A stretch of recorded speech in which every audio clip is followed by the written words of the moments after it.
God damn, sorry about the delay, y'all. Love it when stuff fucking works the way it's supposed to. I also have to use a different set of headphones because my earbuds have apparently fucking died on me. I'm not really sure what's up with them. They're just being super weird at the moment. So I'm back to my over-the-ear ones, which kind of annoy my earrings. So we'll see how long I put up with this before I bail. We'll see. Um, I am hoping to at least fix the other ones because they were fucking expensive, as well as, I like those ones. They're useful and good. My god. We'll see, we'll see. But, welcome back to D&D time, people. Sorry about the OBS shenanigans as well. My god. It was still saying that I was offline, which was super weird. I don't really know what that was about. But we should be fine. At the moment anyways. But otherwise, why don't we jump in with our peeps and go from there. Just trying to make sure that I have everything set up.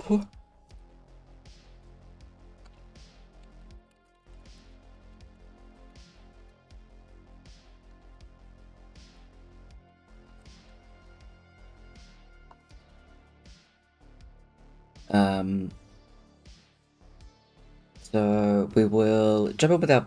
Oh no, I have to do fucking intro shit. I haven't done this in so long. Holy fuck. It's been like 2 weeks, it's not that long. But we'll kick off with the music section is up and running.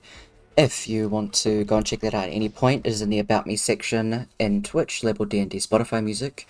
It has all of the carefully curated stuff in there, so go and check it out to see all of the artists that have let us use the music copyright free. We appreciate it. Also, I do rules differently. If you want to know what those are at any point, you can type in exclamation point D&D to get an update of all of them rules. There are a fair few of them, so I don't recap them every time. To see the artists of the maps, you can type in exclamation point D&D maps to get the Patreon links to the Reclusive Cartographer and God Measure maps. Exclamation point End of Latov, which is the title of this campaign, will give you a little synopsis about what this game is about. It's basically like the main plot hook. Mooba will pop in every now and again to remind y'all about channel point inspiration. So if you think a player's doing something cool or fun or something like that and you want to give them an inspiration point, feel free to. Players get a maximum of 5 inspiration points each before they're at their max. So if you gift an inspiration point to somebody and they're already at their cap, you can choose to gift it to somebody else or have your channel points refunded. This also extends to NPCs that are on the player's sides. And lucky for you, if you've got channel points to burn, there's a lot of them. So you're spoiled for choice, really. Players that are watching cannot gift themselves inspiration is the only thing. We take a break around 7 PM, which is about 2 AM in the Americas. And lastly, as I am the GM, I don't look at chat. I leave it to the mods to keep everybody sussed out. Everything like that. So, like it says in the pinned message, things like raids, subs, follows, anything that makes a noise is turned off, just so I am not any more of a scatterbrained fool than I am every other hour.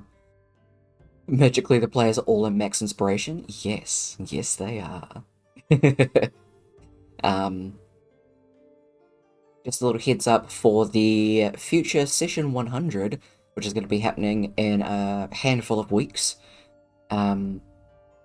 Because of the timeline and the Time Lords, we had to skip a couple of sessions, so now it's a bit out of whack. So our 12-hour session, which will be on the on the 20th of September, we will be splitting into 2 parts. So we'll start off with session 99, and then we'll take a pretty decent break in between, and we will kick back in with session 100. So tune in on the day if you want unending D&D-ness, but we will have the split sessions for YouTube, because I am not allowed to upload videos that are over, I think it's like 10 hours. Actually, I think it's 8 hours is the cap that they put you if you're not a YouTube earning guy. Good England.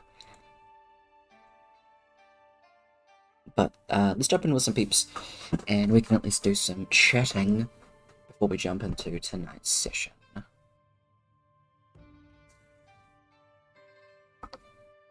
Hey y'all. Hey you. Turn you up a bit.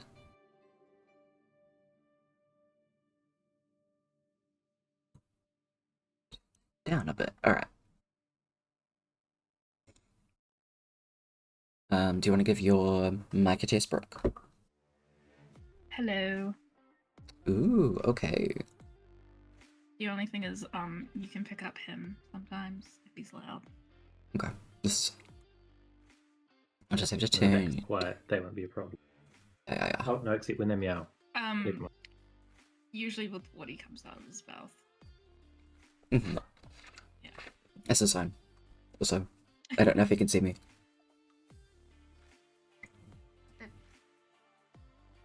Wave to me, fucker. Thanks.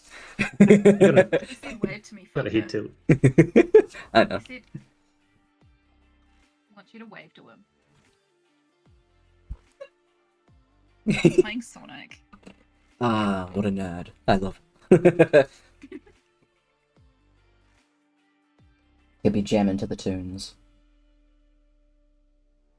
Yeah, I had to try and find an aux cord, and I realized I only have like one of those. Mm-hmm. Also, Hell yeah. Little Kaba. It's Turtle Mora. Oh, okay. More. Fantastic. Even better.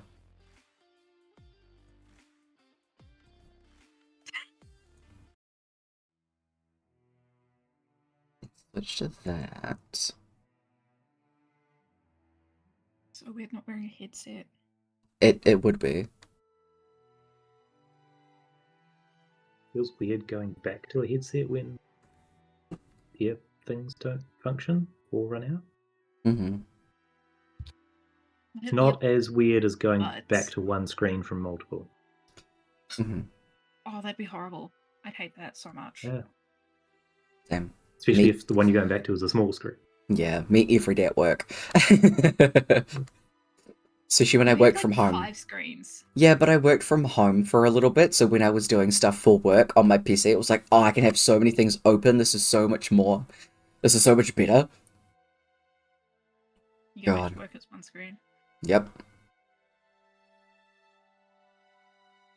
They upgraded our screen at work, and it's literally just the screen to make it look fancy. Yeah. I'd say. It's still slow as shit. Yeah. I was going to say something, but I did not remember.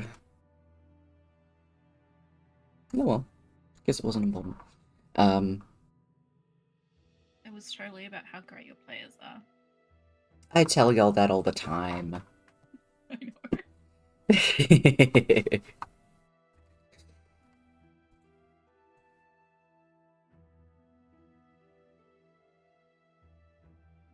It's so much nicer. I don't have something on my head constantly. Yeah, I really enjoy not using these ones. My in-ear ones are a lot better, just because I can... I don't know, it just feels better. These ones don't irritate my earrings. But these aren't working, and I don't know why. And these are my good ones too, so I'm very annoyed. Are they charged? Definitely. Like, only one of them is not charged, but it won't charge. And the thing itself weird. is actually charged, but it's just the right one that doesn't want to charge, and it doesn't actually connect, like, when it's in the charging port. Ah, Yeah, so I don't know if I've done something. hopefully it's not like broken. I hope not. I would be annoyed. Are they still under warranty? I don't remember. There should be if I did get a warranty. Usually they come with a warranty. Hopefully. I mean, I believe so. It's like when my mouse stopped working, luckily I still had the receipt and it was still under warranty. Nice.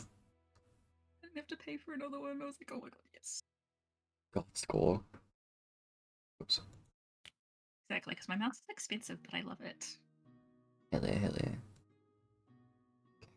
Okay. I'm sorry. You're all good. Hello. I Thanks, took a Liam. nap. Fair You probably need it. enough. And Probably then I should heard my alarm went off. Ooh. And decided to lay there for a couple minutes. Mhm. An hour ago. Yeah, that's the trap. Where it's like, I got a few more minutes. I mean, at least you're not still in the middle of the lake. Yeah. That'd be a lot Should more give you a difficult to sword. sort of Yeah. get to hear from. Yeah, Mhm. traffic. It was traffic. It was traffic from the lake. Yeah. Blubs. But we will start off with our pre-session character question, which is, what is your character's native language? If they know multiple languages, or how do they speak or act differently when they speak those languages? I need a dice. So, Kaba. What is Kaba's native language? Sass.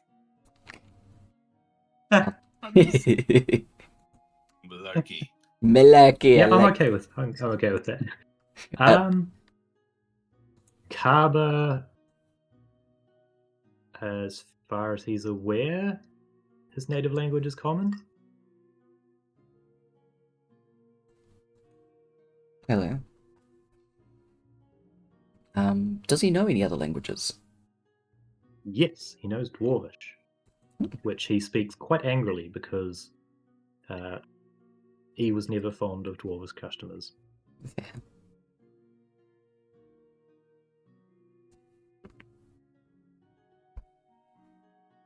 What about Torvik?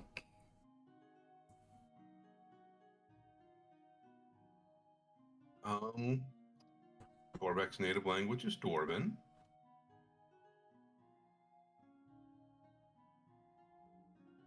As far as like how he acts differently,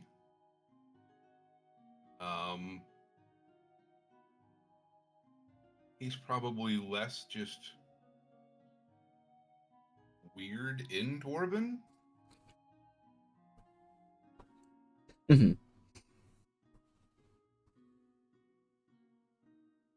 Yeah, like then when he is speaking other languages, like he would purposely like mix things around, sound like either very formal or very informal, just Mhm. depending on how he felt like messing with people.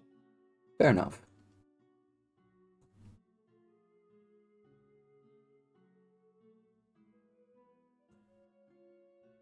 Is there any other languages that Torvik knows that is, I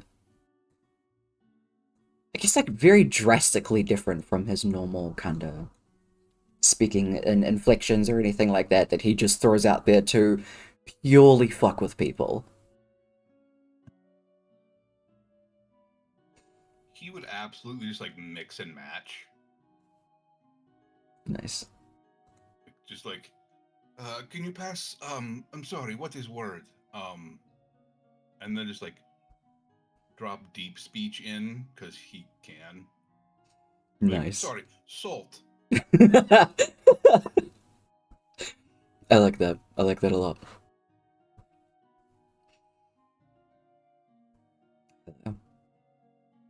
And what about Amora? What is the one that she speaks the most? Probably common. Mm-hmm. But she speaks a lot of different languages. Yeah, she does. So there's Celestial, which I think we said sort of sounds like singing, Yeah, like harmonizing. harmonizing. She also knows Draconic, which I would guess would sound very guttural. Gravelly. She knows Druidic. I have no idea what that would sound like. The songs of the forest. Maybe it just sounds like birds. I'm kind of into that, actually.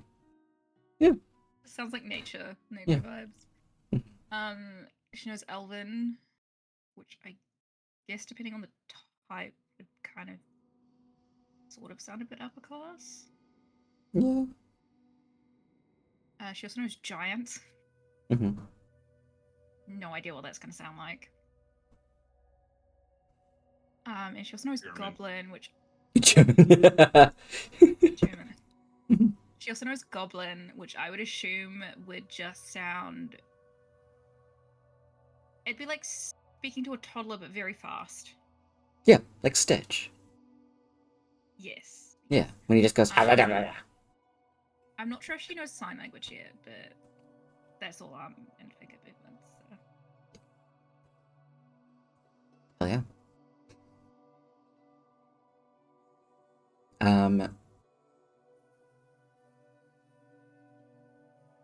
What is Silver's native language? Oh god. It is also I sass. don't even- Yeah, that is also says. says. He speaks in light waves. You know how like Celestial. Lighter. yeah, like the bat signal as it just like flickers. Hers is probably Celestial. Apparently she doesn't speak common. Okay, that's interesting. To be fair, Does it she doesn't. speak Dwarven? No, she speaks Celestial, Druidic, Then- Elvish, Giant. She's never been able to communicate with Kaba? I think she's telepathic. She Did I make her is. telepathic? I think so. Yeah. She's telepathic. I think just a lot of the time they don't automatically add common to your sheet, and I don't know why. Yes, I'm pretty sure she knows common. We're gonna redact it- every conversation she's ever had. Exactly. No one has been able to understand her at all. Mhm. They just went along with anything she did. Yeah. But every time she talks to Kaba, she just goes up to her and goes, "Wizard," and that's it. It's the only word she knows. Wizard. Mhm. That's actually kind of funny though. Everyone else has just been like informing Kaba of what's going on. Mhm. Second-hand sass. Hell yeah. Pretty much. But I would assume her natural one common be like Celestial. What is Arvid's native language? Insults. She doesn't know they're insults. She just doesn't have social conditioning.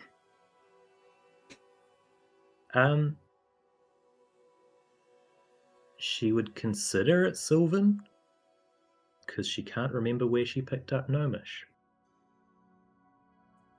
Fair. That was probably among memories she's traded away. Yeah. Okay. She also speaks Common, but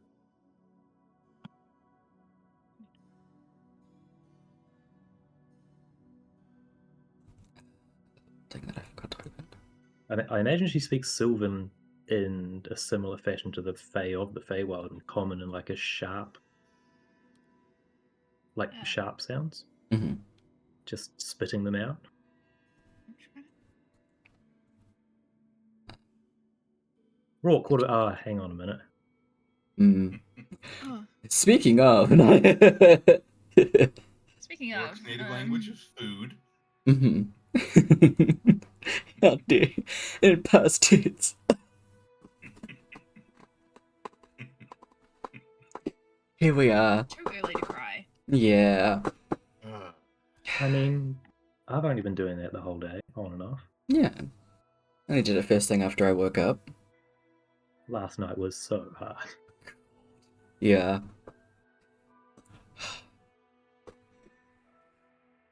Do you want to do Rock's one? What, his character stuff?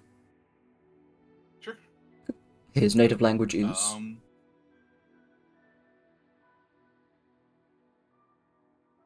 It would have been common, I think. Hmm. Just because I think that's all he would have remembered speaking growing up.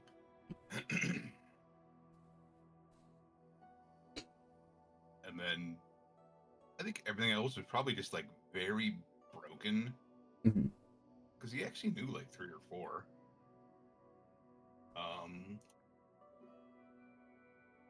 Except for like his.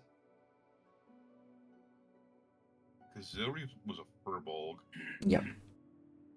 That one would have been like more polished. Yeah. So I think for that one you either choose Elvish or Sylvan for that. Is the ones that they speak. Elven. Yeah.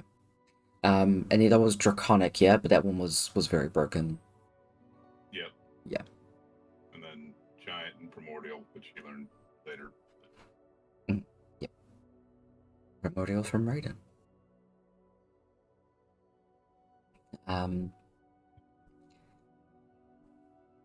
So with that, we'll jump into our session notes. Hi Odie. Session 59. And I can actually give you the date.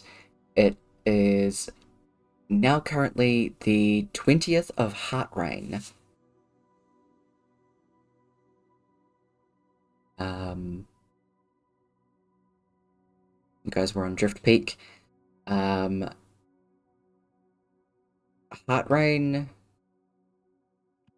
Sorry, let me try this again.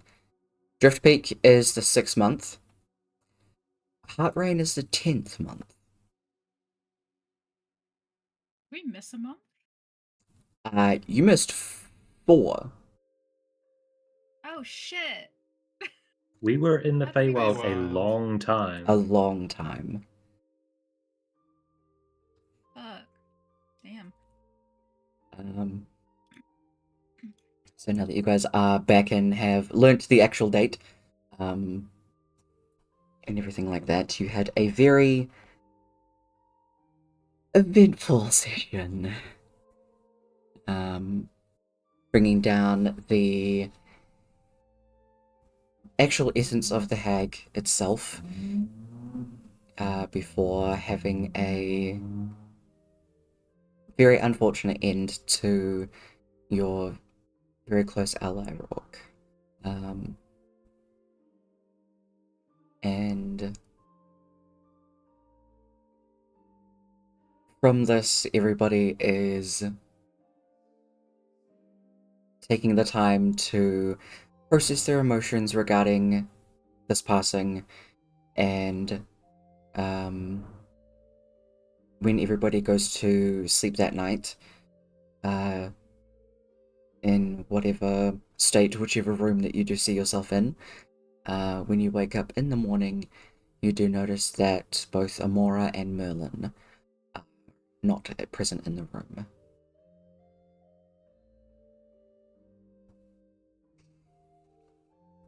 With your large cluster of NPCs, Sharaska is also not in the room, as you've all been staying in her room itself. She is up and doing her guardly duties. Since Murstone has been restored, a lot of people are being moved back into their own homes and things like that. Very slowly, though. Actually, no, it's already all happened by now, because it's been 4 months. You guys all still choose to remain in Sharaska's quarters, just because it's a convenient meeting place for everybody. A lot of Murstone has properly been taken back and rebuilt. There's been new structures that have been built for just for the safety of everybody, as well as many different procedures that have been put in place to make sure that something like this doesn't happen again. There are also multiple groups that have been sent out from Murstone itself to go in and check on the surrounding cities in Oscar, from the nobility herself. She just wants to make sure that this outbreak has not caused any distress further than Murstone itself, as well as doing multiple check-ins with the other continents, just in case they have had any contact with Comet or Comet Plus.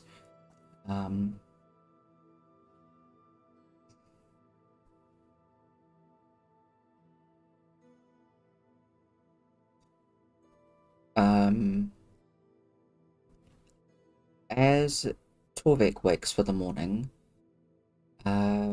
what would he like to do?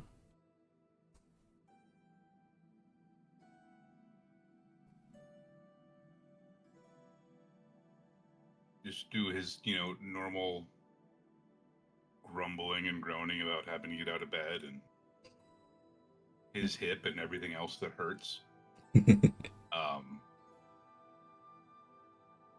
He would probably set up a little prayer mat and just take a couple minutes to pray.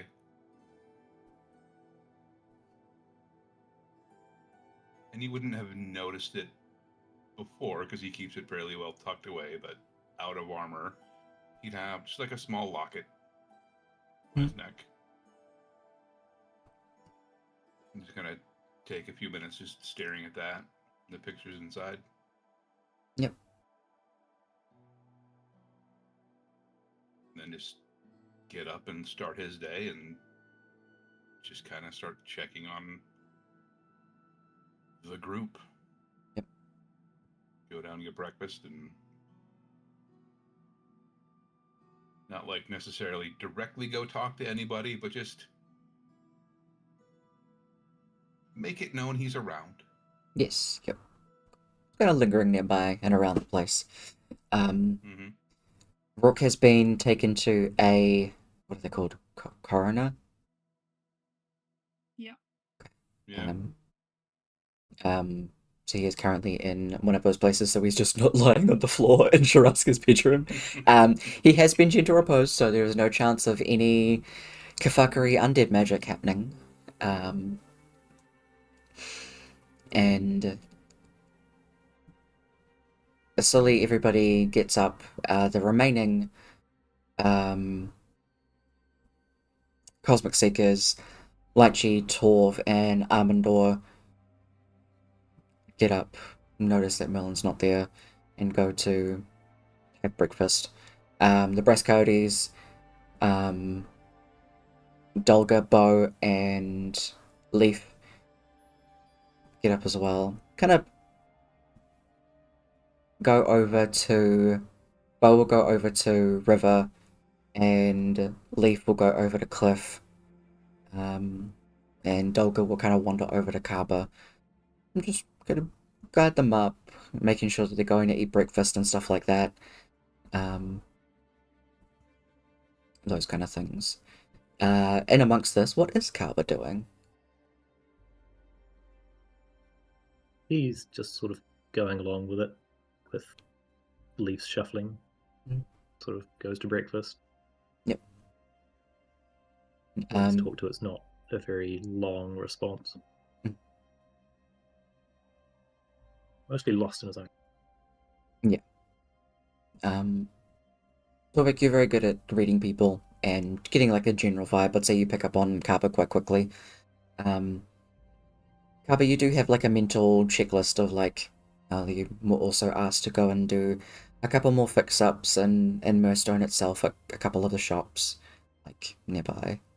Just last-minute stuff. Any of the carpentry stuff he doesn't go and do. Okay. After breakfast, he just goes to the top of the wall and just sits there, looking.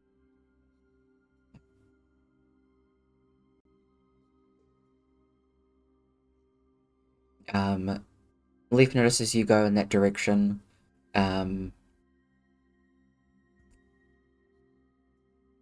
Say because who was one of the other people? Armandor, who was down on the ground doing a bunch of the Murstone stuff.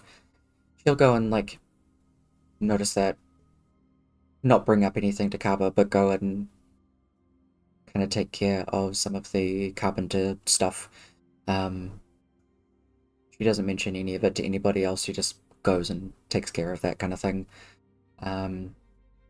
Just trying to take any kind of weight possible off of the group's shoulders.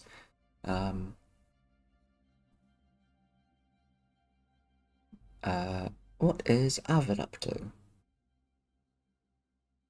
Arvid, as typical, avoided breakfast and ate a goodberry instead. Then remembered she had goodberry jelly and swore to herself before carrying on otherwise. Disappears to keep exploring, really, as she does while everyone else is eating. Yeah. Just wanders around, sometimes bumping into people. Arvid does end up like on the wall outside, and ends up looking out over Murstone and just seeing a massive new playground. A lot of it is now not off limits anymore, so explore to her heart's content if she wishes. Yeah, actually, I didn't think of that. The whole city's now. Yeah. Yep, she's out. Yep.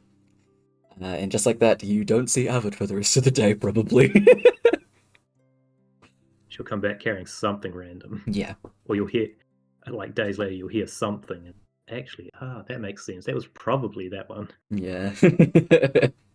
Multiple things go missing. Things have been stolen all over the place and they don't know who it was. Or a very weird social interaction. Absolutely.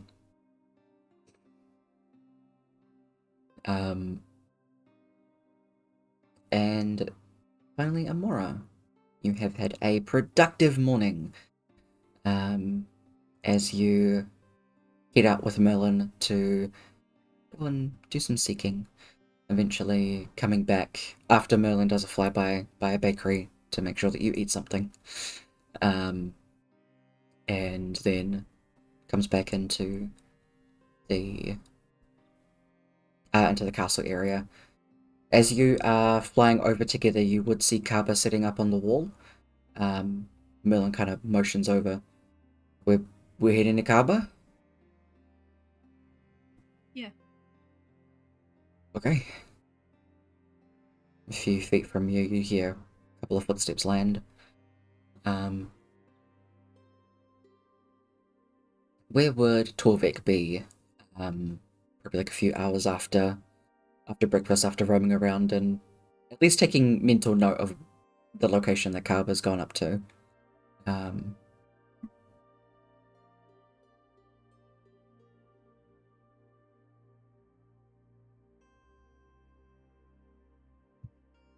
He would have given Kaba some time and then, like, find some excuse to go just wander up to that part of the roof, grab like a plate of food or mug of coffee or something to bring up with him. Yeah.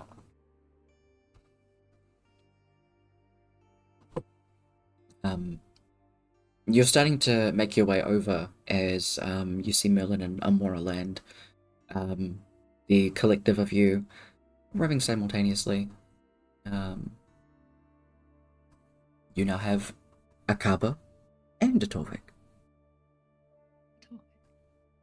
You would also notice that Amora's hair is different. It's not in its usual braid. It's out, and her roots are black, and the tips are black, but the rest is like her usual orange, red head sort of color. Yeah. She's got a new outfit on.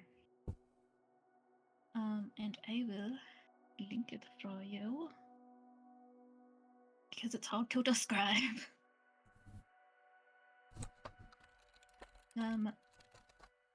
But I based the colors off of Brooke's Arrow Forge.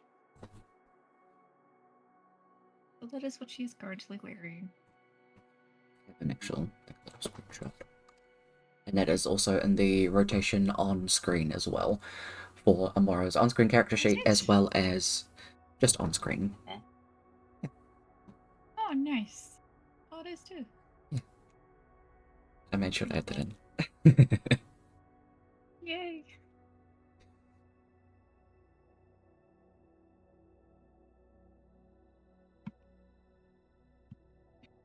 Wait, so Kaba and Torvik are up here?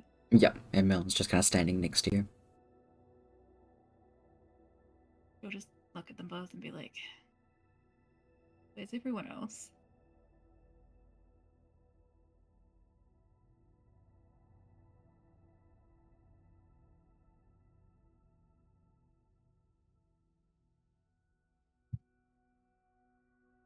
Torbeck will just go, they are all down.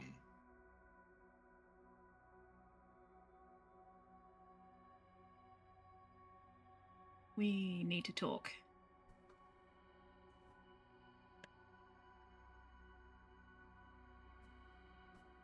It's important.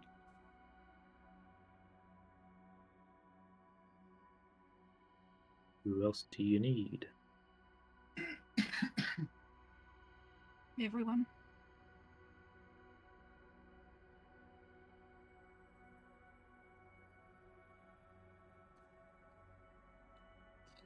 Meet in Sharaska's room.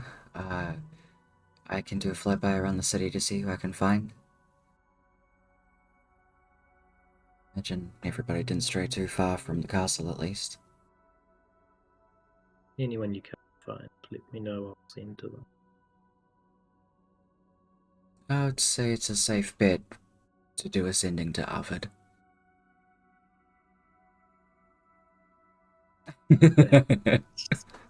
Just It's just fucked up.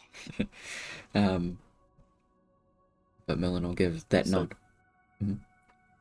Yeah, Cal will just do that straight away. And then Merlin will take off the wall, start flying around, or get in contact with a couple of the other peeps. The Codys and the Cosmic Seekers haven't really strayed too far.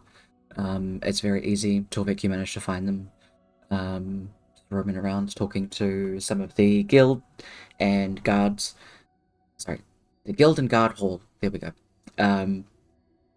Just about what they can do to help and things like that. Getting general updates about Moorstone, as well as filling in some of their allies that weren't with them on the Feywild shenanigans. Everybody meets up back in Sharaska's room.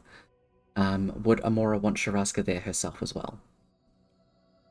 Yeah, she likes Shraska. Cool. Sharaska is probably somebody that you have to do a sending to. Easy enough. I can do that. I'm pretty sure I have a spell slot left for that. Yo. I have to find my page of bullshit. Where did it go? Cliff and River are here as well, eh?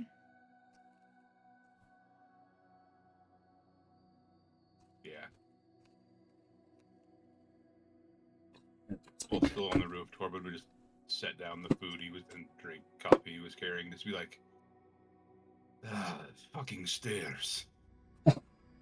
Grumble, walk back down. Yeah. Just Right, go up yes, here, sir. guys. These damn kids making me go everywhere. It's the working knees. How old is Torvik? Yeah, how old is Tolvik? He's not. He'd be like 50s for a dwarf. Yeah, so old. I was going to I say, don't know how Kaba that will maths, but go with Torvik, just like slowly doing, basically copying Torvik. He's actually sort of only slightly older than Torvik, but because of the way Tortles age, he is geriatric compared to Torvik. So he's like just watching Torvik complain, knowing that his own joints are even worse. Yeah.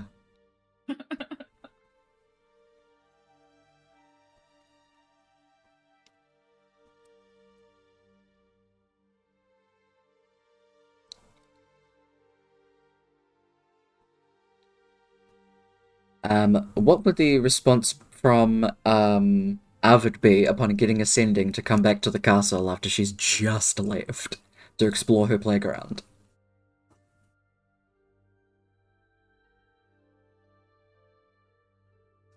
Excessive swearing in Sylvan, Nice. which Kaba will not understand. Oh yeah, sure.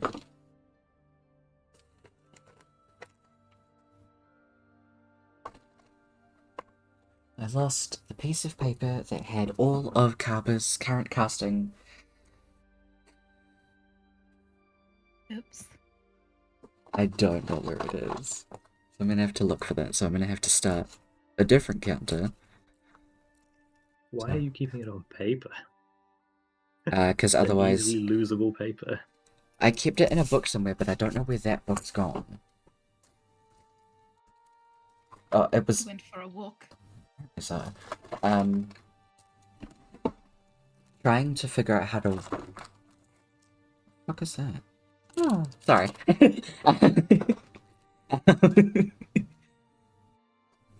Trying to keep track of it on this is actually proven to be incredibly difficult, and I don't like that. At least on the thing that I keep open during sessions.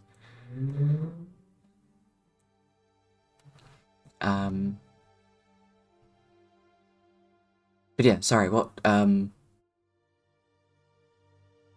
you did explain that. Fuck, I'm so distracted. What was the question again? You already answered the question. Sure, but if you can't remember the answer, I'll answer it again. It's alright, I don't remember, it just took took a little bit. Eventually, anyways, everybody ends up back in the room. As Amora wanders in to talk to everyone. Yay. Yeah.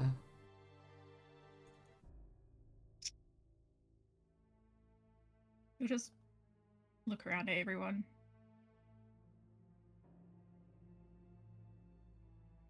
We can bring him back.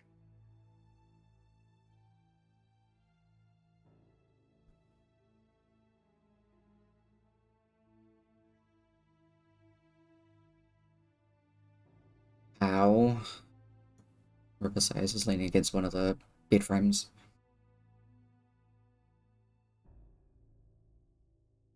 The gods. They said they would help me find a way if I freed them.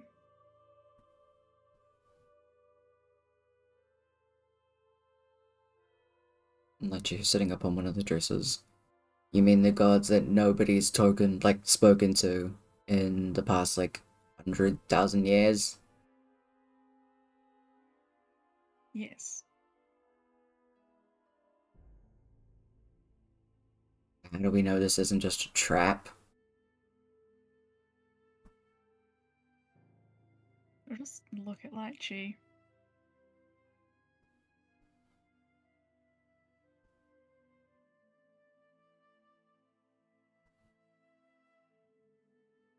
Because I know the difference in the auras between the unconditionals, Alia, and the Overseer. Especially when you try to push them out.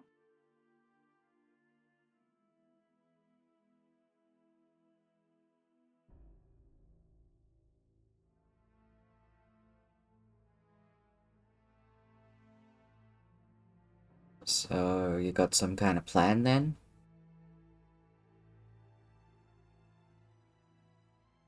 We need to kill the Overseer.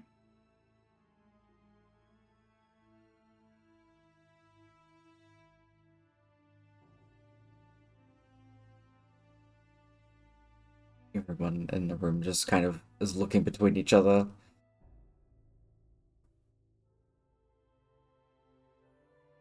I would sort of nudge Lychee's elbow and loudly whisper to them. Don't the dead go to, like, specific planes? Somewhere? Yeah, they do. Depending on the I type can of person bypass they all of were. this and just, like, plane shift them back. You can't plane shift a soul out of a realm. He tried to guide his soul back to his body. That didn't work. The soul moved on. Trying to bring the soul back when it doesn't have a direct way back is a lot more difficult.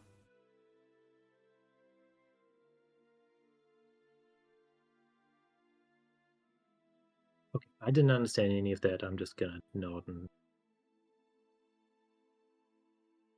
It wouldn't work. There's a high chance that Rock would end up just being lost and his soul would end up vanishing completely. Guy kind of had a vacant look in his eyes the whole time, so lost is where he's normally, isn't it? It's a bit different. Okay.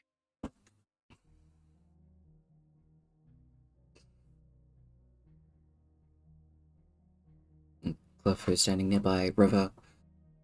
I don't know, Mora. It,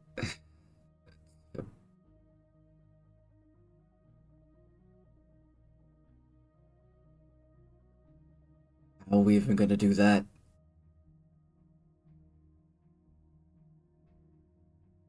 Well, for one, we need to lure him out of his plane. And then we trap him. And then we kill him.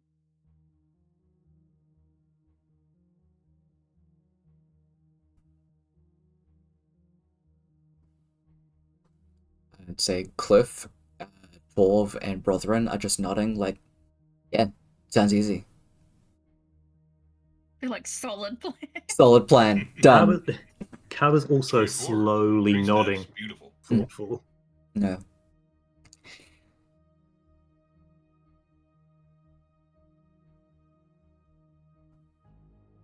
think we're missing a very big point. Bo kind of interjects. The overseer, not even in his own plane, decapitated the girl and then sent her head here.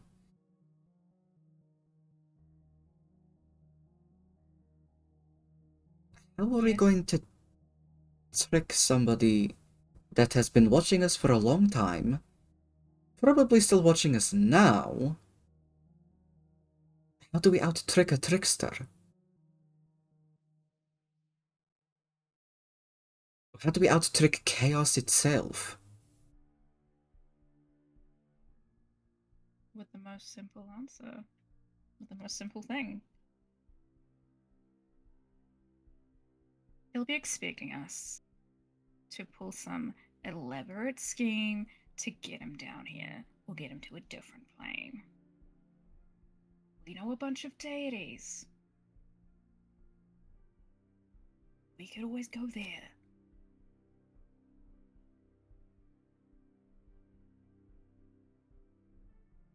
Didn't you say that the deities were trapped?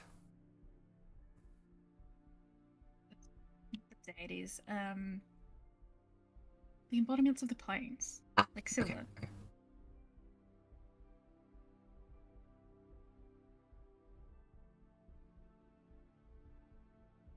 Okay.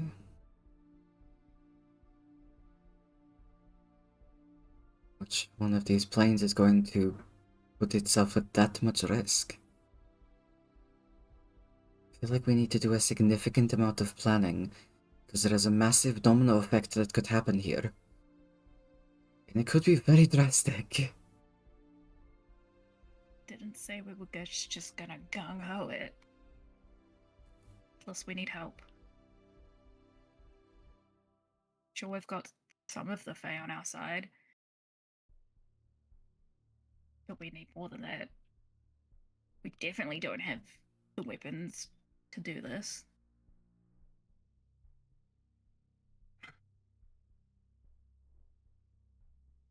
Well, we'll kind of motion everybody around so that everybody's just kind of sitting in like a large circle. Between Bo, Sharaska, Armandor, Leaf, and Merlin. They work on like pulling bits of paper out, putting stuff down, and you end up in amongst your circle with just a mass amount of bits of paper and like connections between each of them. Like killing the overseer does this to this plane, this to this plane, this is our resolution. Killing the overseer has this to this plane, we need to do this to that, and just a bunch of different things, as well as your guys' connection, which is it's still a pretty decently sized area to these are the weapons we need, these are the allies we need, these are like what kind of things. You have a pretty much like a plan beginning to be laid out in front of you amongst the work of everybody involved.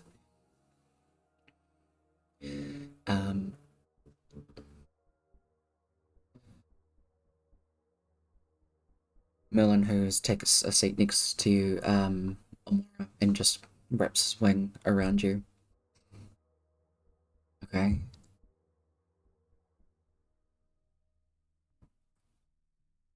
We're probably gonna need to put quite a few things in effect quite quickly.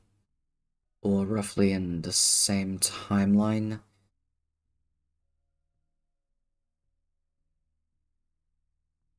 Mostly because if the Overseer dies and we don't have any of this other stuff set up for the other planes, they just vanish. And that can be really bad.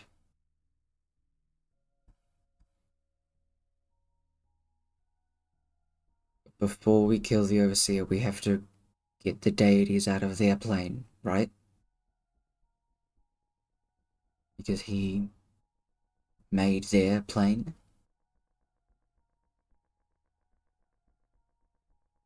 If we try to go to their plane or try to get them out, he'll know. And it'll be even harder.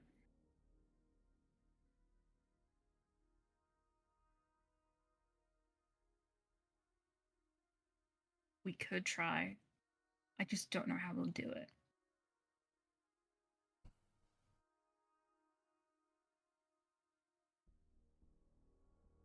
But they are there.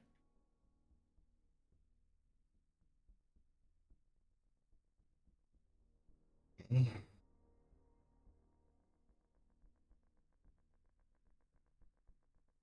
River is sitting on one of the other sides of Amora. Okay, how do we trap a god? Or someone that thinks he's a god?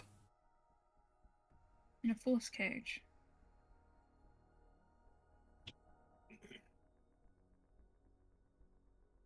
Isn't he also a caster? What if he counterspells us? Do we still have those shackles? They only work on Fae? Only one way to find out.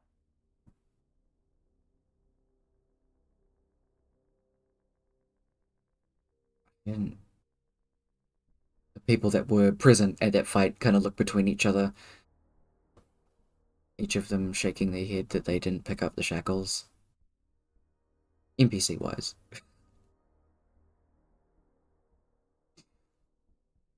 Arvid stares directly into Amora's eyes, making no other indication.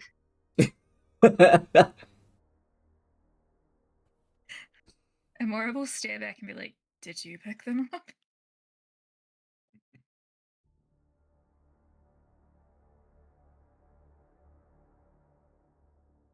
Maybe.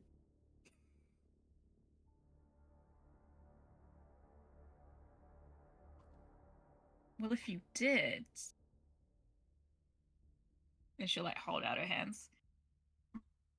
Give it a go.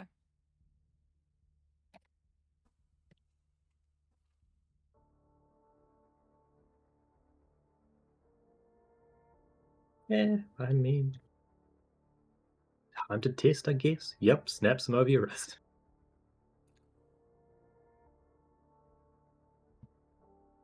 Mora will try and cast Druidcraft by making a flower. You are still able to.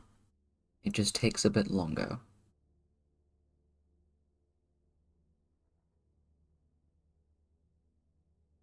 Is there any way to up the ante on these?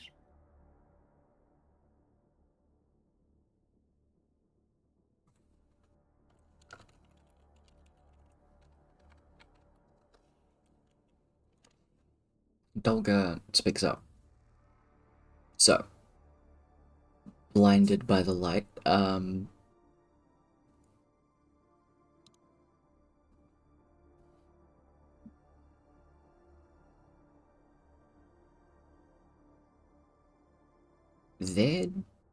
there would be a way to try and do some anti-magic fields.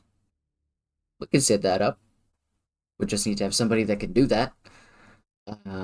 Or we try and get our hands on the Eye of a Beholder. Then we could have some real fun.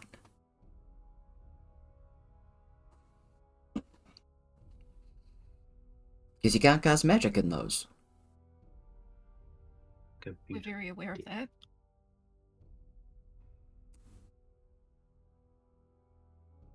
You need Beholder to be alive. No.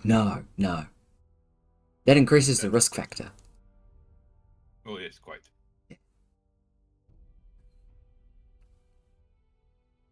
Well, we can add killing a beholder to the list. Yeah. We can, well, who knows, maybe some of the guilds nearby have already killed a beholder and we could try and buy out one of the eyes. They normally sell for a fair amount. A pretty high amount. But, that's still an idea. The only thing is we wouldn't be able to cast the Force Cage while the eye is still on him, but we can find a way to enhance those shackles with the eye itself, but then have a separate eye or the spell itself, then we can kind of wham-jam double hand. Dog is just nodding to himself like he understands exactly what he just said. Arvid's got like looking at both her hands, one of which is now holding a jar of goodberry jam. What? Yeah. They're just saying that we have to find a way so that one spell doesn't interfere with the other.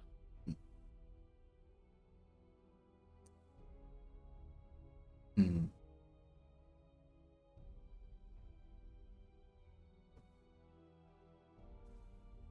Because what kind of caster is he? Are we talking like wizard, or are we talking like warlock? Because if there's a warlock, there's a lot easier way to kind of interfere with the patron stuff. What would be the patron to a plane? Hyperion? He doesn't seem like the type. He seems like the type to be patron to himself. Yeah. Patron to chaos itself. Patronizing Patron to dick. dick. Yes. Simultaneous dick.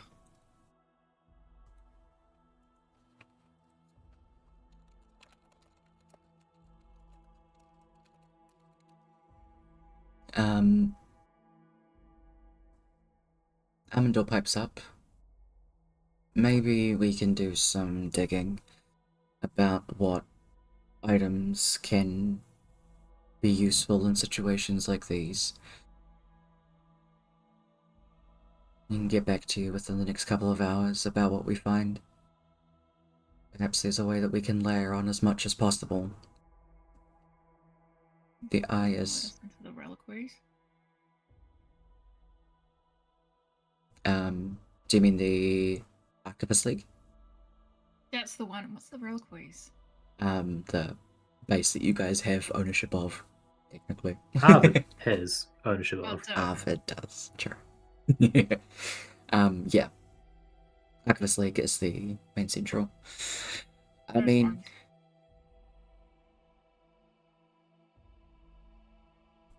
there's only one way to find out. We did just save their city. They owe us. Upper hands are very useful to hold.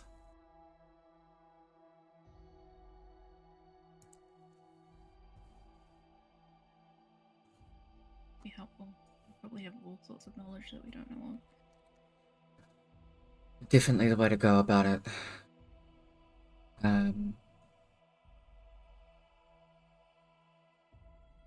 Cabo, would you like to help us in this investigation?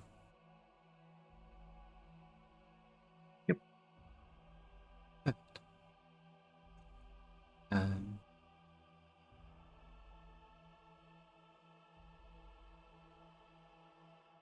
Myself, Kaba, Leaf, and is like looking around the room, inspecting.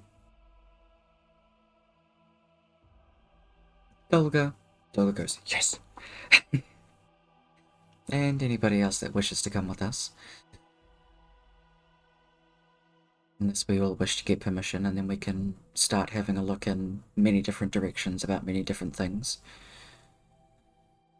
What other things would be useful to have research on?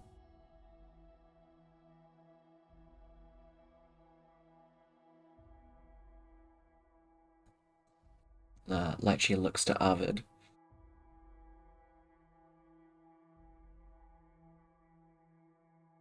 Probably some soul work. Or the origins of souls.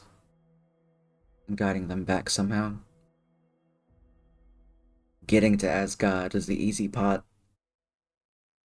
Getting him out of Asgard, even with the gods' help.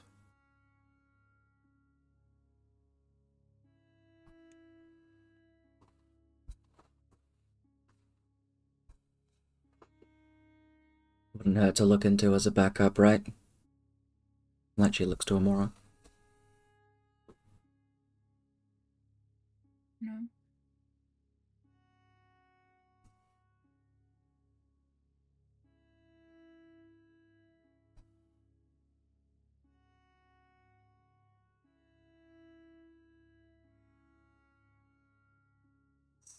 Think someone's gonna have to talk to Silver about all of this. Melon says. I feel like Silver's gonna have a pretty big part in this, especially if we need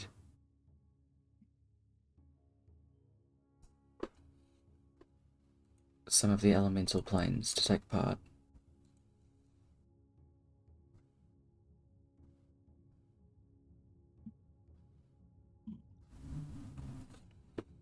We can't just leave Limbo lost. I'm pretty sure she said something about that. Everywhere else we have set up.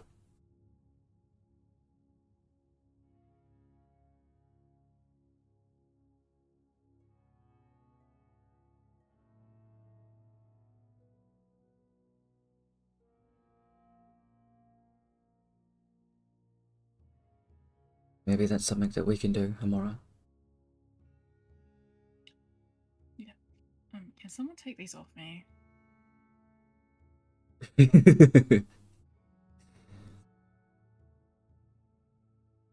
Harvard will slowly do that.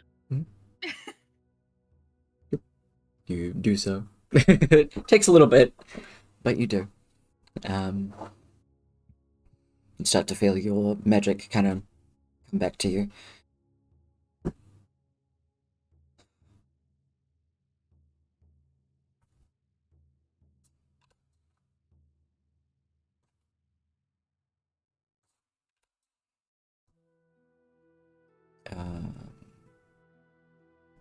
Fuck is Cliff? Here he is.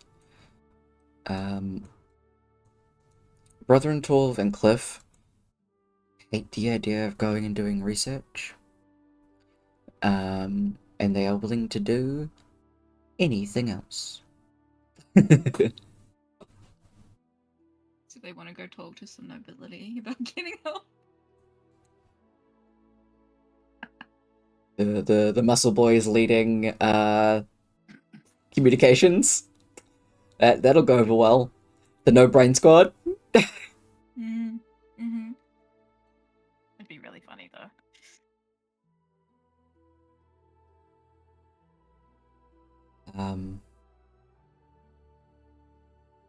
Juraska says that she can accompany the muscle boys to a meeting, and anybody that wishes to come with to act as a good verbal ally is welcome. I'll sit this one out.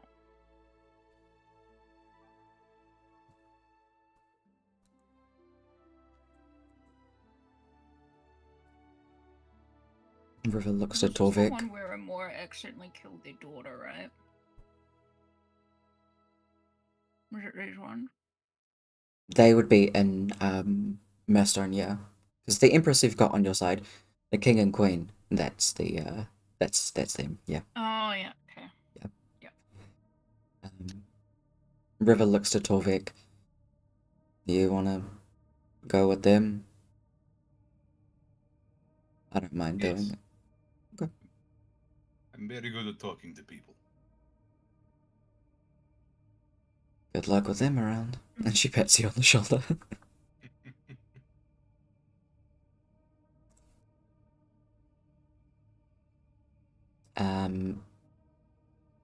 River and Lychee are keen on going to do soul research. Would Arvid like to take part in that? On the research squad itself? Anyone going to the reliquary base, she'll accompany them. As in her head, it's chaperoning. I think instead of the reliquaries, it's the Archivist League, which is a place she hasn't gone before, but has probably wandered past as she was going through Murstone, and that place gave off hella magic. Oh yeah, she'll happily go. Whether she actually does any of the research is, to be honest, not even debatable. But yeah. Yeah. Cool. Hell yeah. So we've got Research Squad and Talkie Talk Squad. And then Plain Talk Squad, which is Merlin and Mora. Need to save and close this, it's taking up space.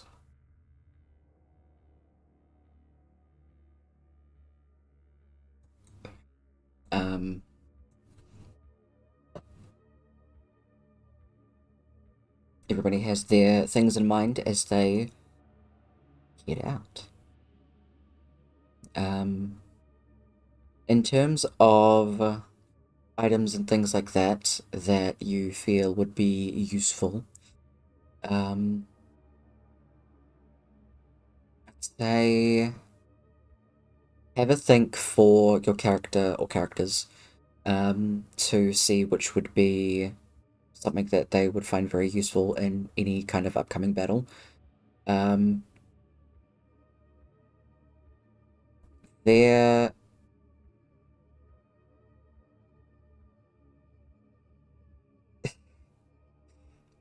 For the sake of this, the Overseer battle is going to be massive.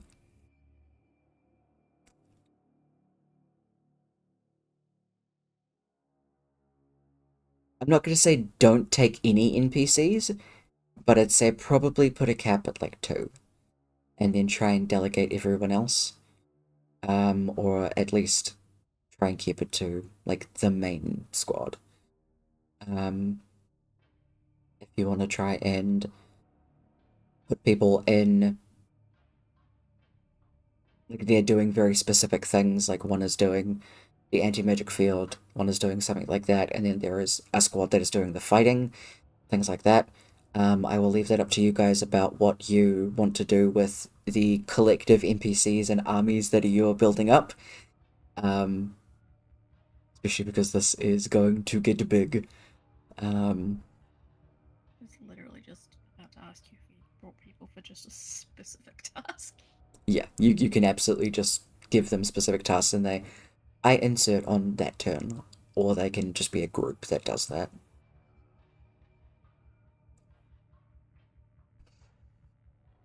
Do this one thing, get hell out of Dodge. Pretty much. So from there, everybody breaks, goes into their thing.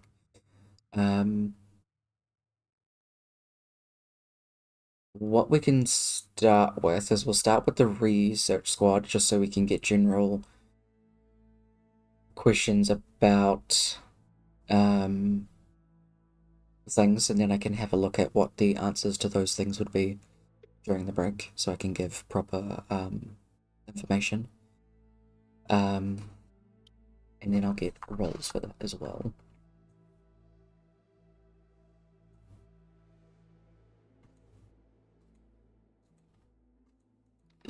Let's do this. What's the one we like stopped being possessed by the overseer? Hmm? What's that again? We took their brain. Or part of Poison? their brain. No. Poison hell. Cool. Aegis. Aegis. Yes. We always pick Aegis' brain as well. They Again. might have What's left of it? insider knowledge. You get insider knowledge. Yeah. Good. It's definitely an option as well. Know where that temple thing places. You do.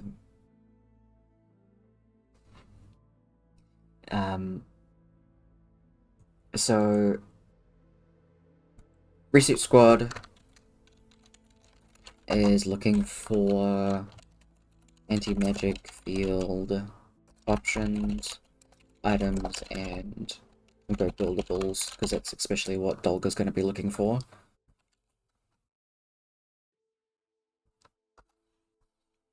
Or enhancing the magical items. So have a look at some stats real quick.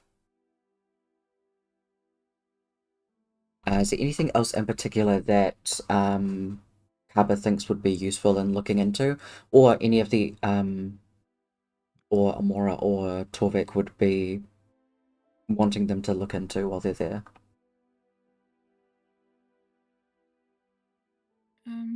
Maybe bells that would help protect the group. I know there's like Heroes Feast and stuff, but if there's like anything else they could add.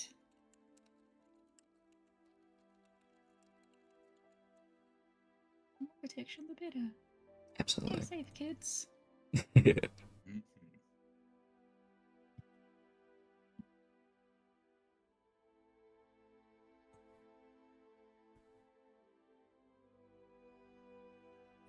Think of anything extra to add to the research stuff, but he will send word to Bobney about us looking for anti-magic stuff, and alongside all the other stuff he's asking Bobney. Hell yeah. Which will probably burn through at least 2 more sendings. Oh, You can definitely. count that on your bit of paper. Thank you.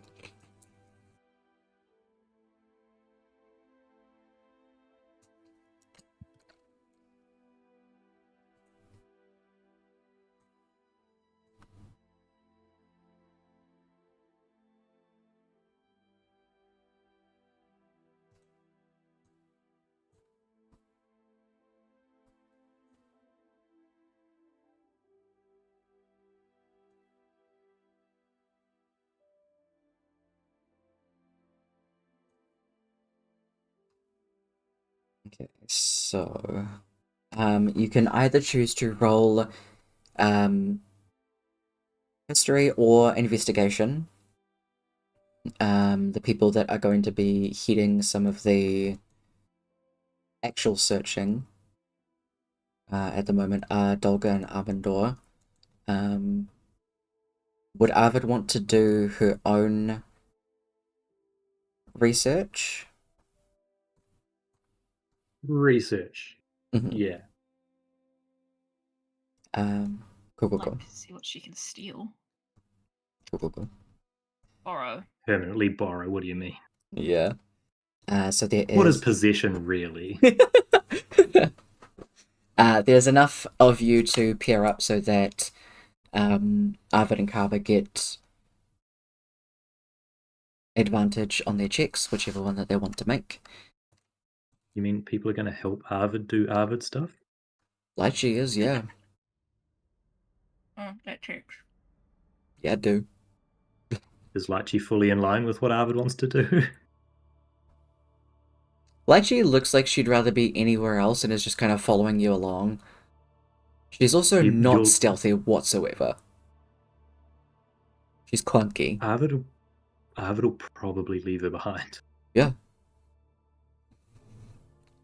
Like she just ends up standing in like a row of books like, the fuck?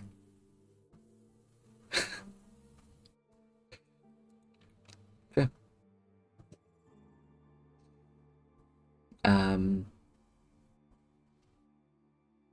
So what check is Carver gonna make? Investigation or history? Or Arcana? They're exactly the same. They're all exactly the same for him. Nice.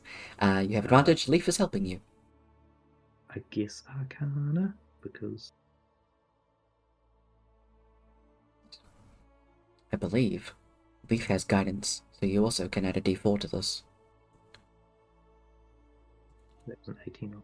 Another d4. Leaf hey, look, so. it's 32. Nice. Carver can read, because it's not his own handwriting. Exactly.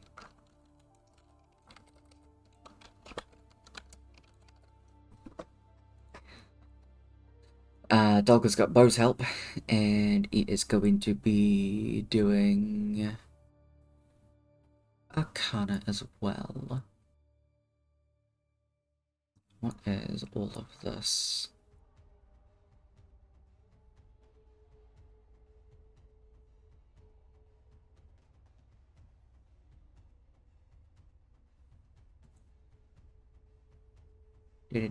Sick. 21 it is.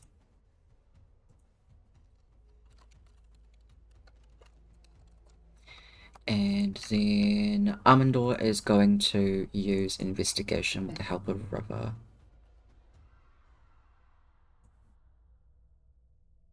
Wow. Holy. Wait, how? How do you roll a 23 but get a 1? Wait, what? Why is one of those a critical fail and not the other? Right? 1 plus 10 plus 5 plus 8.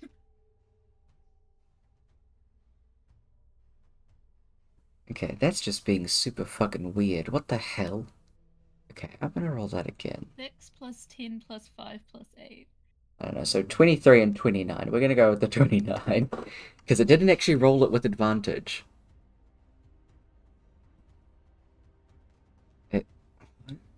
I don't understand anyway. 29.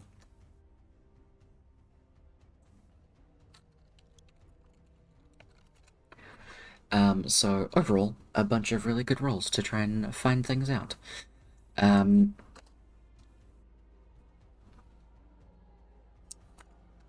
So the sendings to wakes is just going to be about anti-magic specifically.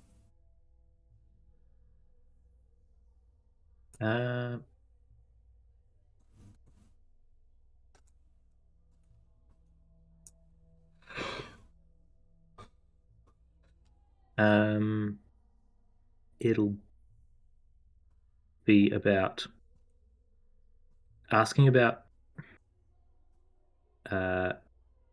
interesting anti-magic options, interesting large anti-magic options,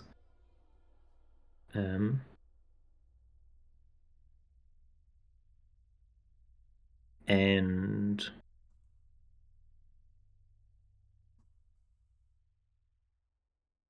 as much understanding of his own simulacra as Wakes can give him.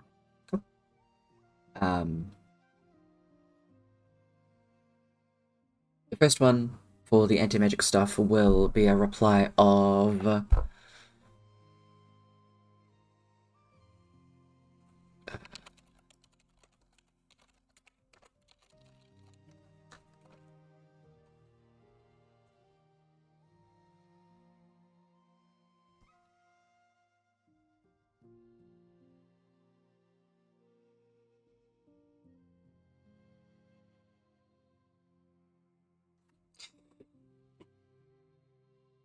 well, there's not a whole lot of anti-magic fae.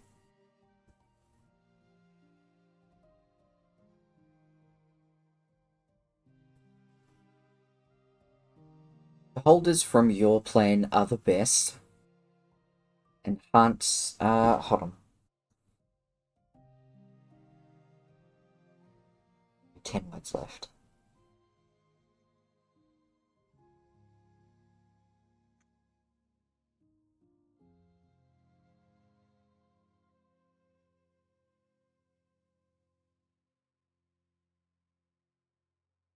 Stopping them from moving their hands and talking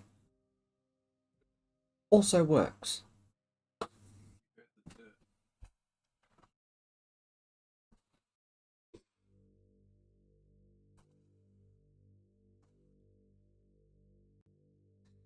And then the simulacrum one I will have to think about because I need to answer that properly. Yeah. Probably, yeah. Once the message comes through, Carl will like mutter that to Leaf. Do you think the Overseer has hands and a mouth that we can stop moving and stop sounding? Well, I know he has a mouth. I mean, surely there's a form that the Overseer has. Actually, I know he's got hands, but they're huge and disembodied, and I'm not sure how I would handcuff them. Oh, jeez. Well, I mean, it would depend if the Overseer shows itself as a regular humanoid like you or I. Because if they do, then well, you can just use regular shackles or rope and shove like a t-shirt in their mouth. Because, you can't really cast spells if you're not talking. That might be different for planes. I'm really not sure. But maybe we can ask Silver at some point. Silver seems really cooperative, so yeah. I would like to be there to watch that one. Oh, just intellectual purposes. Oh, absolutely. I mean, we need lots of eyes so that we can, get it from multiple different perspectives.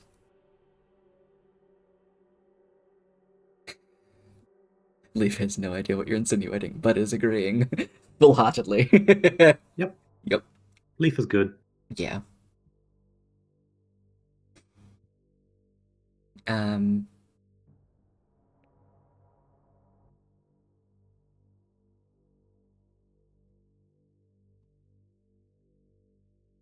Dolgo does manage to find quite a good bit of useful information for enhancing magical items.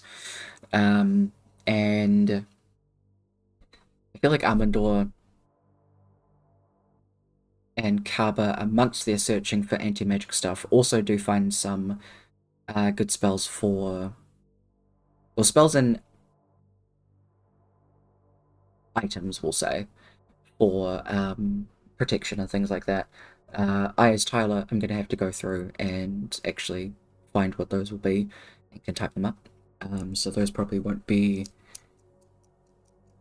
available things to you probably till next session. Because, yeah, 30 minutes isn't that long to go through an entire shop of items. I can come up with some though.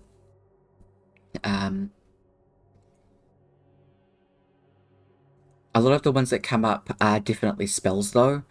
So Hero's Feast is definitely at like the top of that list.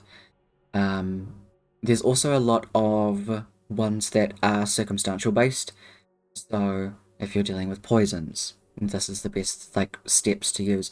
If you're dealing with like acid or specific elemental users, it's stuff like that.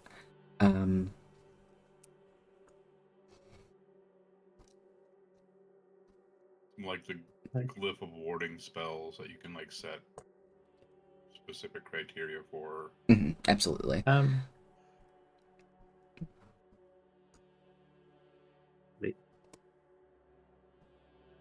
There's also like protection from energy and things like that. While sort of looking through things and doing the research, Carver will also slip out his own book and start looking through its contents for what could help. Ooh, okay. Particularly the subjugation stuff, I imagine. Okay, hell yeah.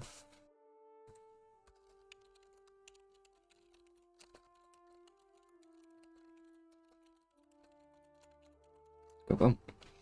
I will check that down to have a look through as well for ones that he picks out specifically. I'll be looking through them too. Cool. I appreciate that. Especially because there is not any books and stuff about useful ways to take down a hemomancer. That's not really something that's at your disposal, unfortunately.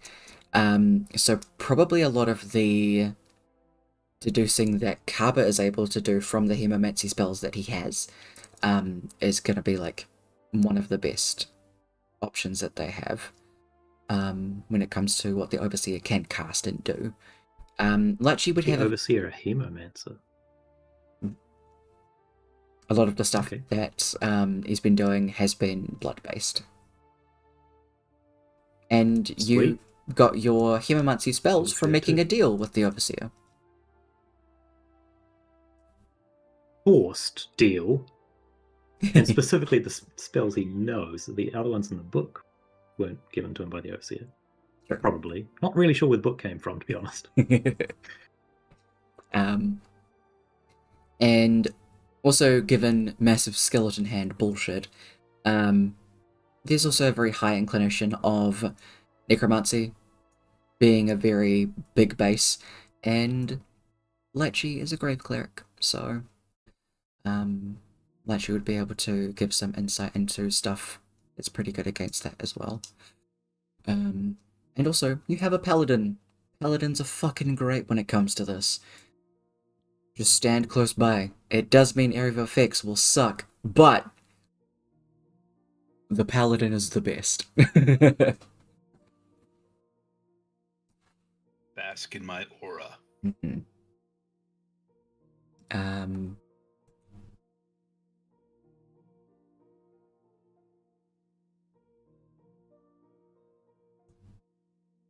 I'll say, Kev, give me a D20 luck roll. Just roll straight D20. See if Kappa can find something.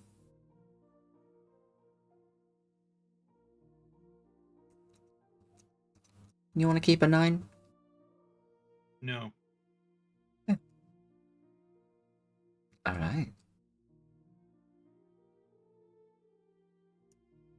Number is good luck number. Mm-hmm. While coming across some stuff about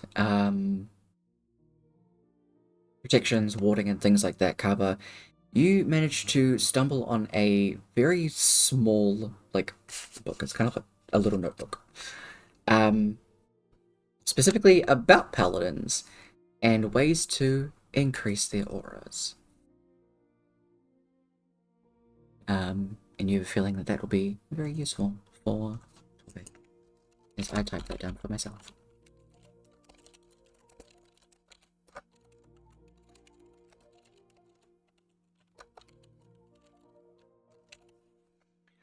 So I am only just realizing that this is now playing up music that is definitely copyrighted because the thing finished.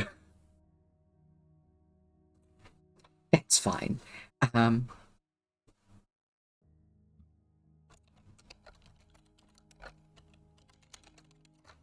Alright.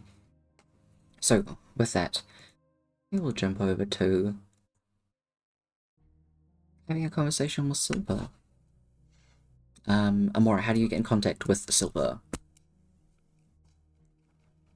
Honestly, I was just gonna play it.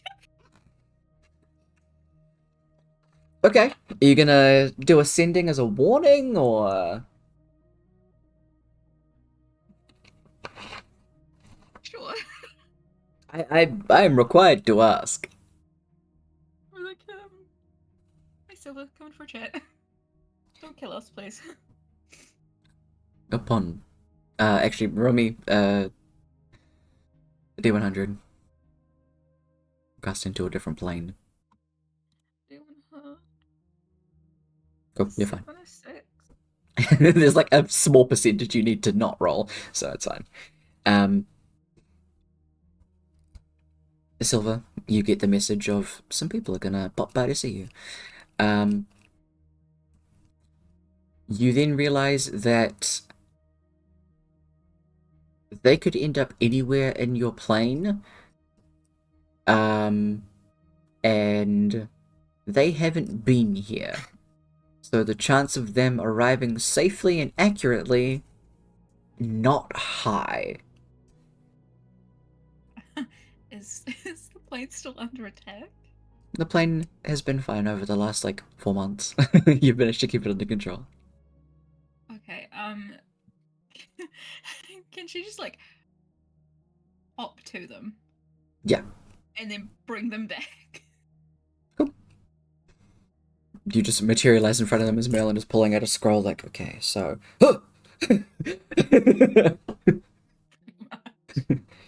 you just... Hands on the shoulders, boop, and you vanish again.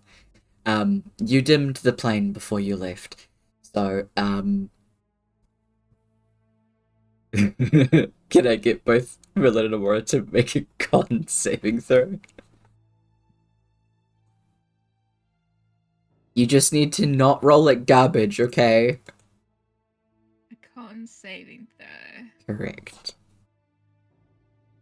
Is Awesome. that not garbage? That's very ungarbage, actually. I know, it's surprising. The exact opposite of garbage. You arrive, Amora, this is totally fine. You're looking around and oh, this is so nice and warm. Merlin arrives and he's like, yep, okay. And he's fine. Laura's looking and it's like, what are those random vials over there? Yeah, you see a suitcase of stacked vials that are probably all normal blood now. They're definitely all normal blood, actually. Different bouts of sunlight or radiance. There's probably a journal over there with the wall dropping down. Yeah. For the sake of these are probably going to be questions asked to Silver, are you okay with me answering them? Yeah. Cool. I don't know the answer. Yeah. I just have to check, because she's technically yours, you know. Mm-hmm. Or we could just sit here and let you have a conversation with yourself. That's fine. Yeah, See I'll how be like, you like it. Exactly. let's see how much stuff I can make up that you now then have to deal with. Yeah, that's also the reason I'm gonna do it. Because I would make up some weird shit. I'm aware. It's not like I've been playing D&D with you for a while. Here, I found the special overkiller seeing knife. Exactly. Here's this random gauntlet I have again. Yeah. Just in case, It just in case. materialized. I don't know what it is. Here's all the answers you need in this handy dandy notebook. Exactly.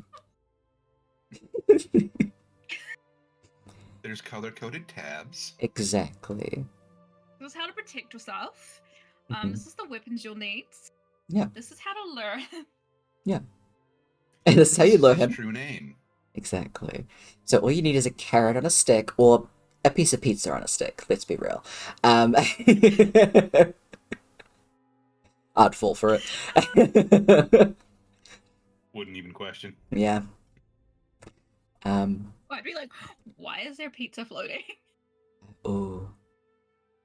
Free pizza. Yeah, hell yeah. The best kind. Um, so, how can I help?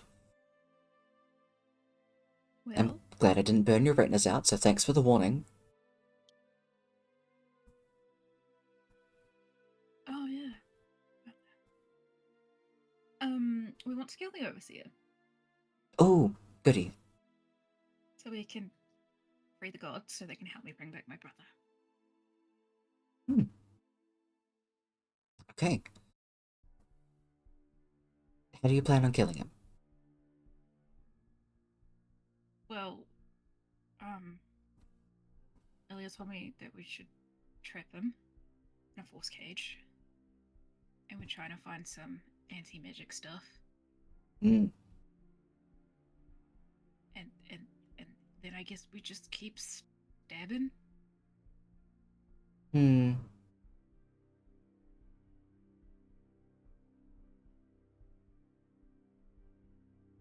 The less external blood that he has at his disposal, the better. You want this to be internal damage. Internal damage. Hmm. Psychic. Okay. Psychic's the Psychic best. Okay. Mm-hmm. What about radiance? Oh, radiance hurts everyone.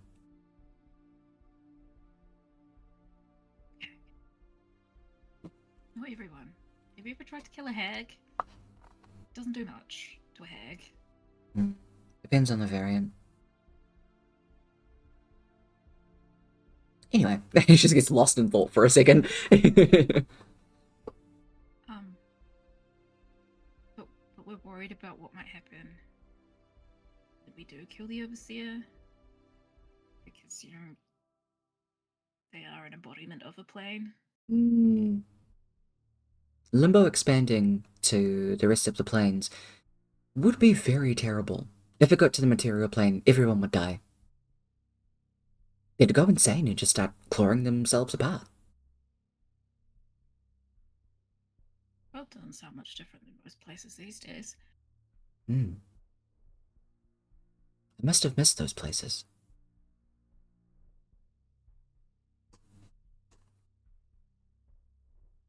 So how do we stop that? Well, you need someone to, or something, or somewhat, to make a new version of Limbo. How? Ooh. Oh, we could have a family reunion. It's been so long. Okay. So, when all of the elemental planes meet the quasi and para elemental planes, as well as the internal elemental planes, something is created called the elemental chaos. That's a form of chaos, and if we can control that in a space where Limbo was, it should be enough to hold it. And that's possible? Ooh.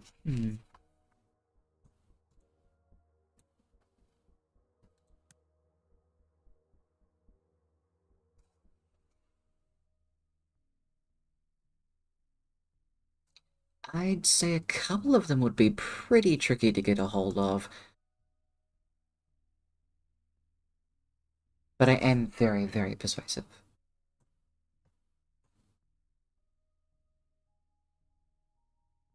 Yes, we saw how you were with Cliff's uncle. Oh, yes. Putting anyone in a box does that. I will say Solera. Outside the box, it's like inside the box. Well, luckily that's where we need the Overseer to be. In a box. I will say Solera and and probably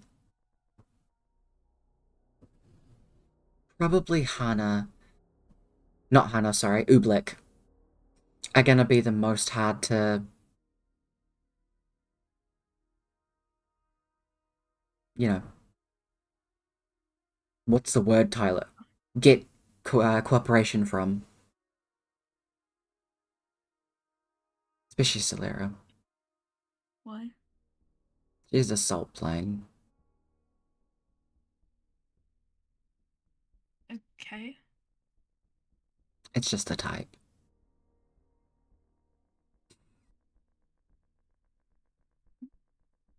Cool. And she's just like thinking over going across like other ones of her like kin elemental planes. But it should be fine. I mean, it's either that or everyone goes insane. So Yeah. And you'd be able to sort that all out? I can certainly get started on it. I mean, a lot of the other planes do tend to keep to themselves, so I would have to travel there. Would probably just need a few people to stay here for a bit. Just in case anything happens to my plane while I'm gone. There's been spikes sometimes, but it's been pretty quiet. I don't want to take that for granted, though. You could probably get some people to stay on your plane for a little bit. And I can dim it right down, you know. They can keep their eyes. They'll need them. I'm sure they would be very thankful for that. Oh, good, good.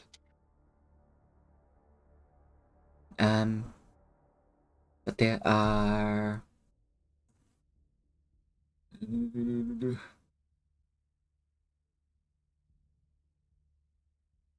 There are 16 of us in total, so I'll have to talk to... Well, I'll have to talk to 14 of them. Myths will be in on this, that's totally fine.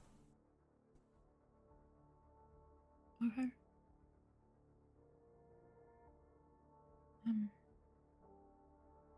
What about the other I'm trying to remember. planes that you have, that he has? You have an idea for them, the Feywild? Since the Feywild is so close to your plane, that would be an instant effect. Yeah, so we've already separated like parts of the Feywild, Mm. and Torvik managed to get the Aksha, Raina, Raina. one of them on board to use a lot of magic to practically make the Feywild their own. Oh, it's a great idea. Yeah, that'll definitely work. Yeah.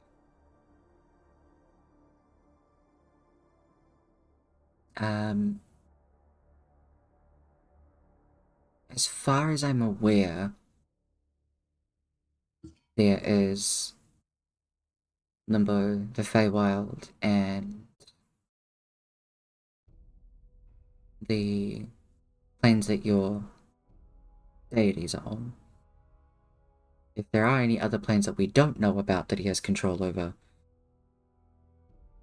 that might be a problem. Is there a way But to find out? see, the only reason I knew that the Feywild was funky was because I saw his outline, his aura, when I was on the plane itself. I'd have to do a lot of plane jumping. Because to mortal's eyes, they wouldn't be able to see it.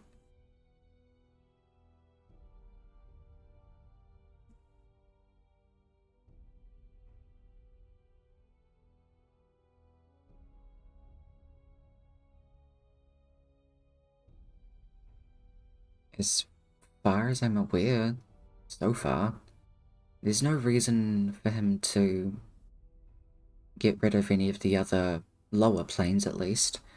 So the negative planes should be safe. Mostly because nobody wants to mess with Mother.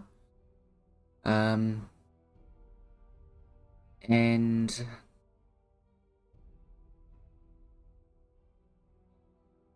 well, all of the elemental planes definitely seem to be fine, otherwise I would have felt a disturbance in my bond, which I haven't, which is good.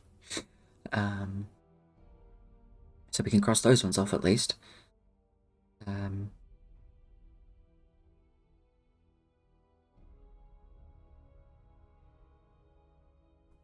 Are there any others that you are aware of?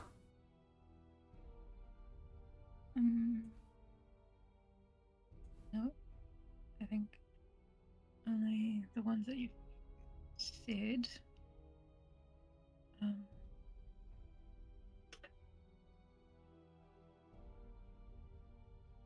Would you know of another way to get through to... Is it Mount Olympia? Mount Celestia. Mount Celestia.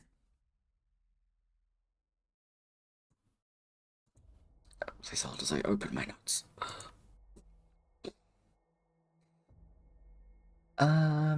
Aside from just plane shifting there, you'd end up at a random place. But Mount Celestia is...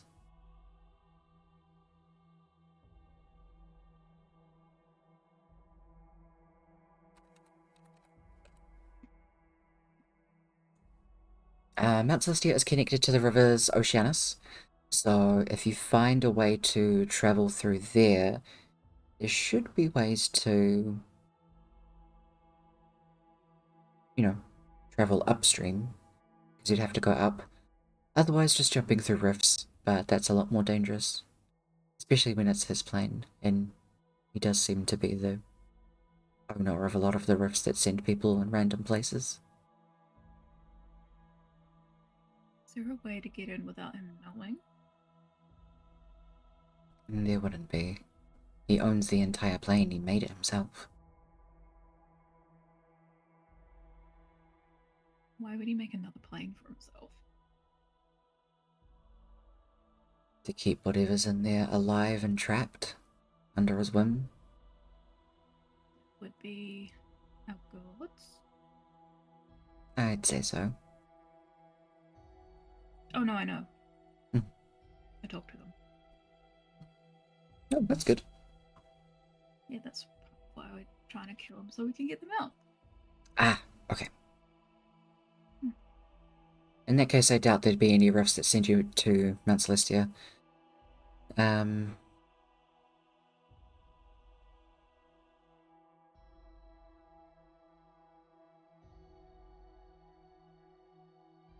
There wouldn't really be a way to get in. You would have to very specifically plane shift in there.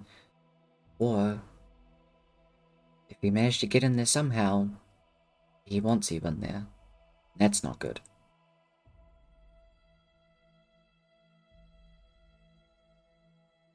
Is there a way to stop him spying on us? Take his eyes out. I can do that.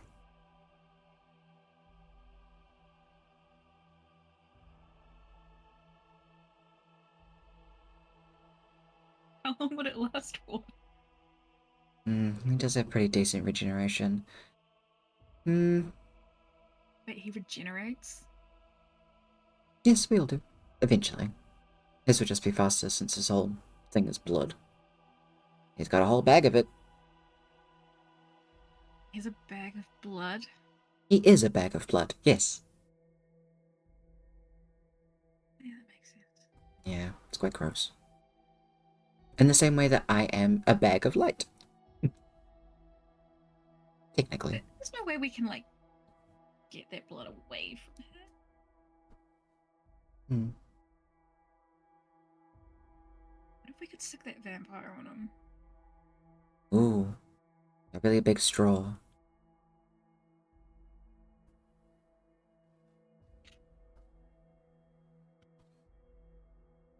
I'm not sure about vampire, though. I think that amount of chaos being sucked directly from the source would probably drive them insane, and then you'd have to deal with the crazy vampire and the overseer. Oof. Yeah, but it's much easier to kill a vampire than the overseer. Oh, yes, definitely.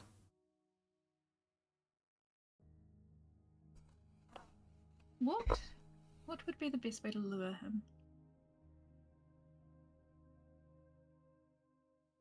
I was thinking maybe if we could somehow stop him from seeing us for a little bit and then just pop him back up. Might make him curious enough. Ooh. Either that or going to that weird temple place Eke just found. Oh, that would definitely do it. Or, and look, he loves chaos. And also, there's a reason that he gets called the puppeteer. You string something along that's too good to resist, he'll probably show up. That's what he normally does anyway. The temple's probably the easier one. Unless you want to risk getting lured into a deal or dying.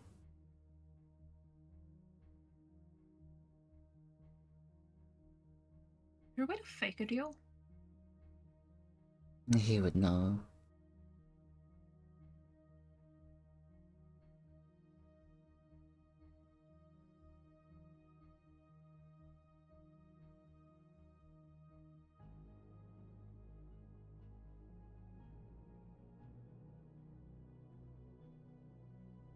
Anybody can be distracted enough if you give them a prolonged amount of time to work out the kinks.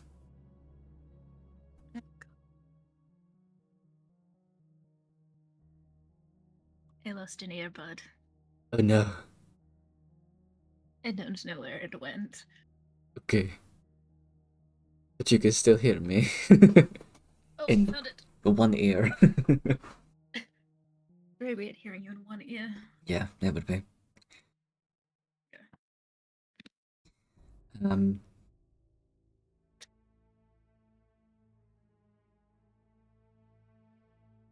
would say, starting with that, probably the temple would be one of the easiest places to try and cause a ruckus.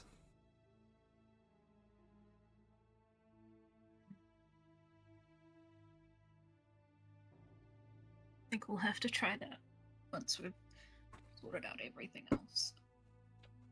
Mm-hmm. We want to be prepared.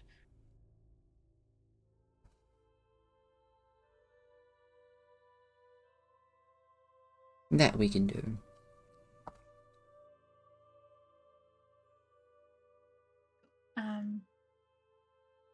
I'll have a talk with the others and see if anyone would like to stay here for a bit while you sort out the other lanes. I'd appreciate it. Then I can at least take a bit of a more hands-on approach to help you guys.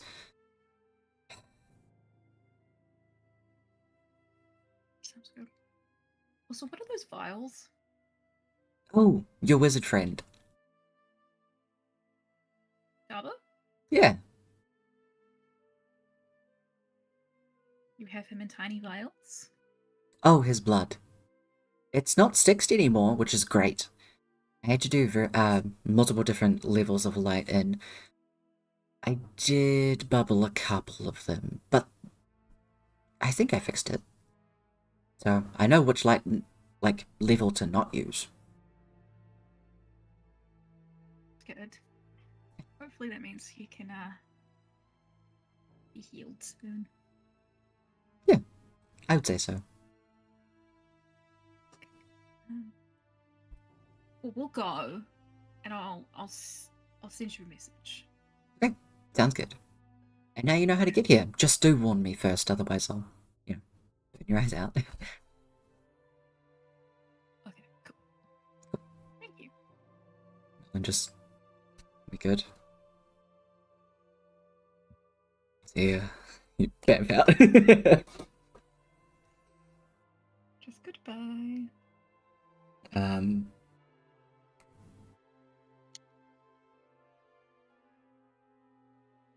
It's already 7 o'clock.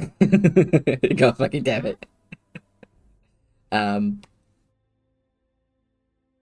So we will take our break and come back to do the Muscle talk with Torvik. I will have a look at some of those questions as well and see what I can get answers for and chuck them in the Discord for y'all. But we'll catch y'all back in about half an hour, get some food and everything like that. We'll catch you back soon. Have good.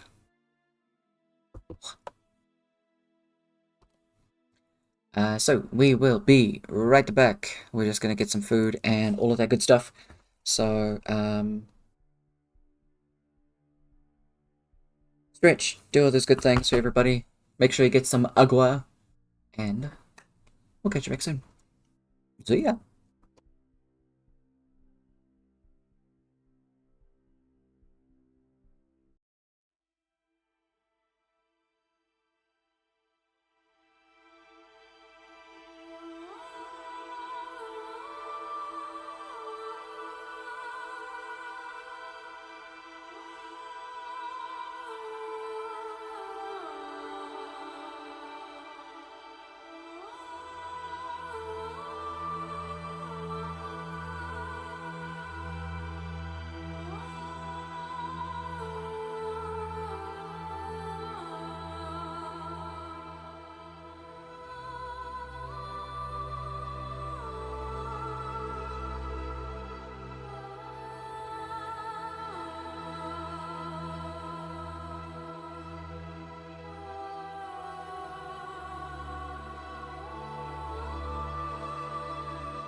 keep accidentally opening a thing that I'm not supposed to. It's just an app that I have on my computer, but god fucking damn it.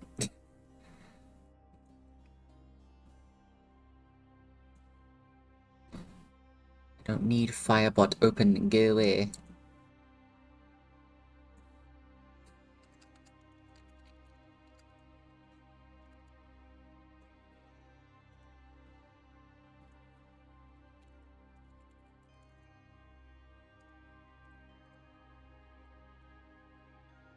It just started raining, like, really hard.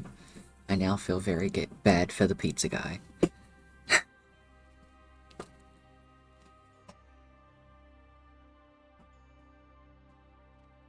long as it doesn't get to soggy pizza.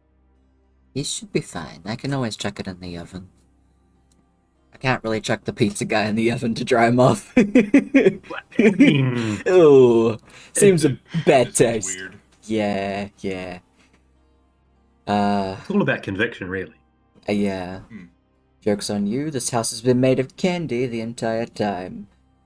You make a delightful sugar grandma. Thank you.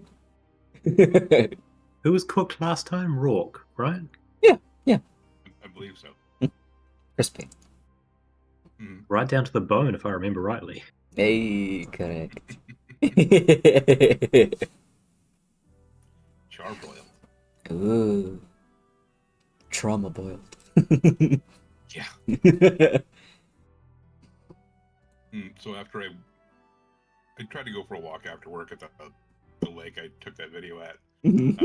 As I'm getting back in my car, like cloudy but sunny, rain. Oh. I'm like, okay. This isn't a sign. Not at all. It's a lovely day for rain. Yeah. Fucking hell. It's just the lake calling you back, but in a different form. It's the Sky Lakes. Exactly. Oh, Jeebus. What's that song? Even the Sky is Crying? Oh. Goddamn. I knew my name should have been Skylar. It was one of my choices. I went with this instead. You tied yourself to Tyler? I did. Honestly, anything was better. So when I went with Tyler and started being called it, I was like, oh, yeah, I like this one.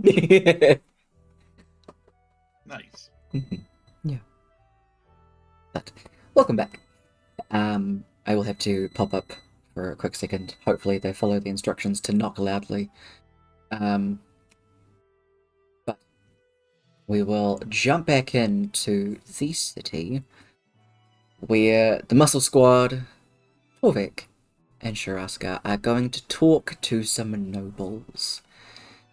You can either go directly to the Empresses, or you can go to the Empresses and the King and Queen of Mirstone. There are two nobility that are set in Mirstone itself.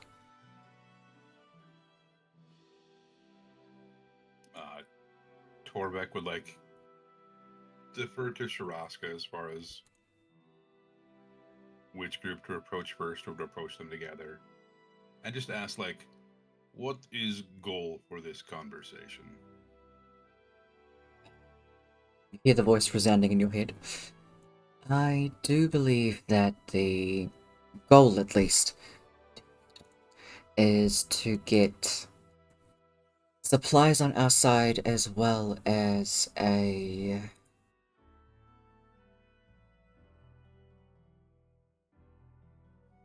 forms of backup that we can. If there is a way to put Latov in some kind of lockdown, perhaps that's something that we can mention with them. to avoid any potential collateral damage that the Overseer might wish to inflict on civilians. May also be an idea, considering his previous outbursts. Oh, this is very simple then. We saved Kingdom. They owe us. Yes. I'm sure the Empresses can get the Queens, sorry, Empress and Emperor, and then the Queens, to meet with us inside the Empress's, chambers. We can head there now. We can get led to a specific room. Muscle Squad following in tow. They're just kind of around for the ride. True to her word, the Empress does reach out to the Queens, and they do make their way over quite quickly. And you are currently with the Queens, Kiko and Gina. Kiko is a Goliath, and Gina is a Leonin. So, Kiko and Gina, Leonin. Liftel.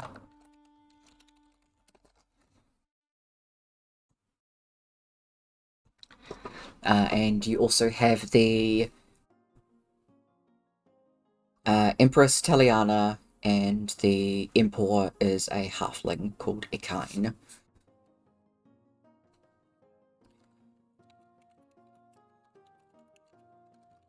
And they are the Road Guards.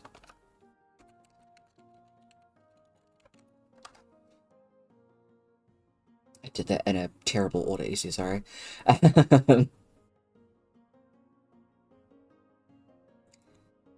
But you have a little meeting set up with them. We appreciate your time. We do have another situation brewing that we wish to discuss with you. Our local heroes who have recently aided us with Murstone have a much larger task at hand, and are wishing to seek aid in any form that they can. She'll motion over to you, Torvik, to take it away. Your Highnesses, thank you very much. Sure, you are very busy. I will get to point. We save city. We are trying to save world. We need the help. We have some already. We need more. You will help us. You see the Queen Leftals almost like for a second, but Taliana just immediately takes the front. And in what forms of aid were you wishing to seek from us? Any and all, I believe.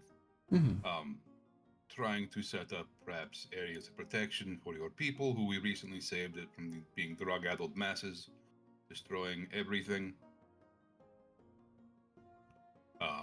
If you have soldiers, if you have equipment, arms, magic, any aid you can help would give us would be very appreciated in our effort to save entire universe. You see the Queen Leftals are still like clutching their pearls, like, how dare you talk to us like this? And immediately Taliana is just, no.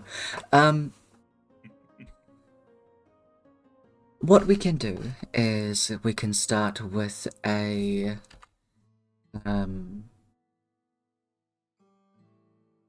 with connecting with each of the mages on every continent.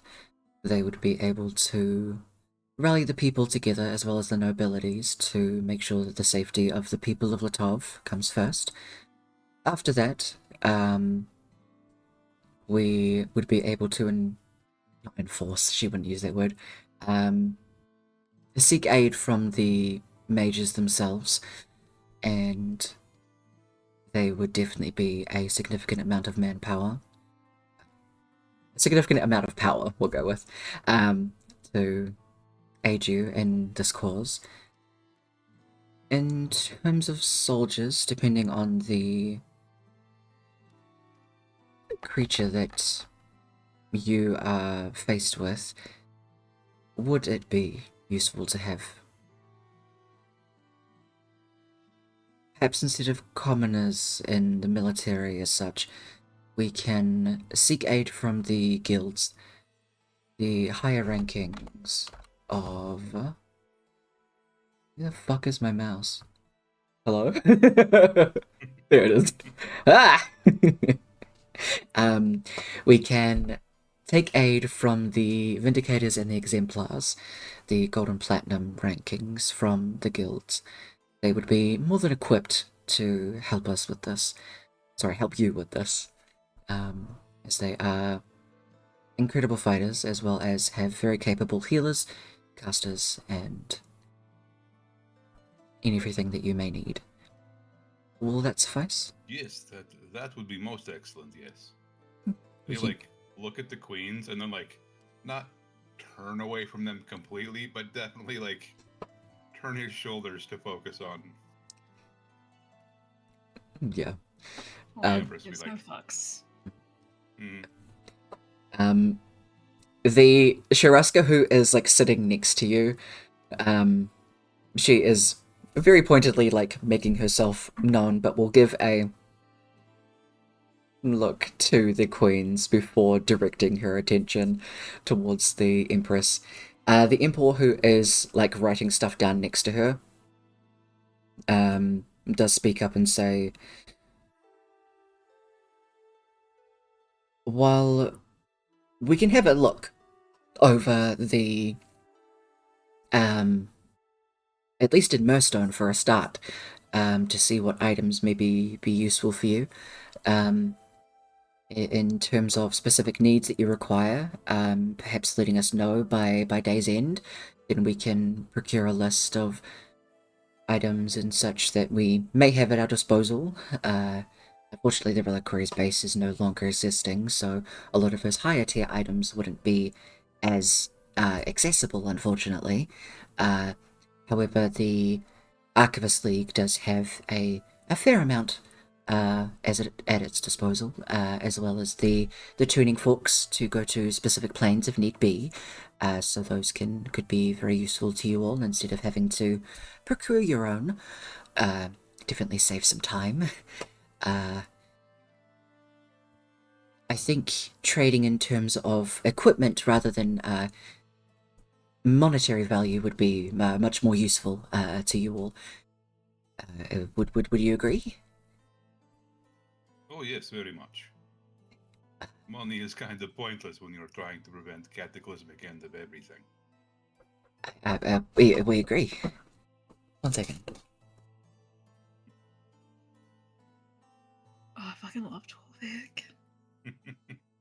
Torvik's like, I don't care who you are. Yeah. These are the rules. This is what's You're going going to to help happen. me, or you're going to get out of my way. You're gonna help me or you're gonna die.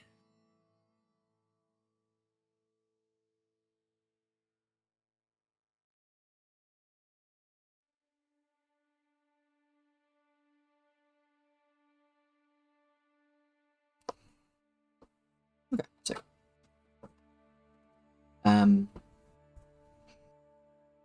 the queens are just kind of like scoffing at this. One of the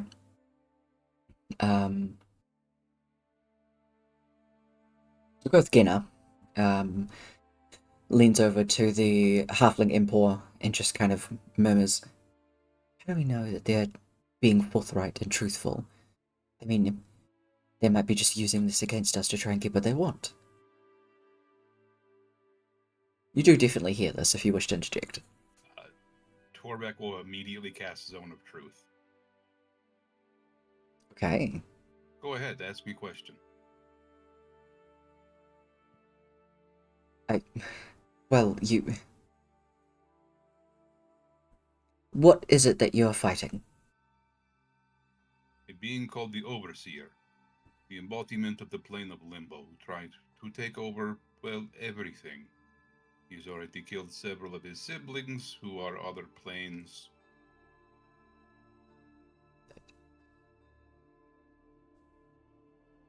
This just sounds preposterous.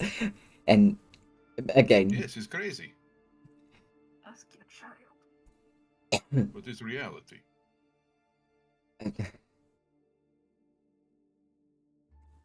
Taliana leans forward.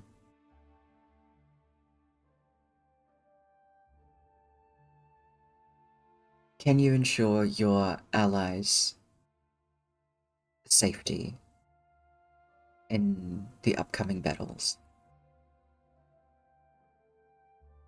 We can ensure no one's safety. This is everything we are trying to do. One of our party members has already given his life in this cause.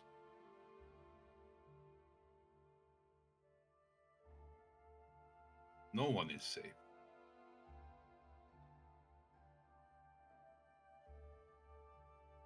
I expect many of us to die in this attempt.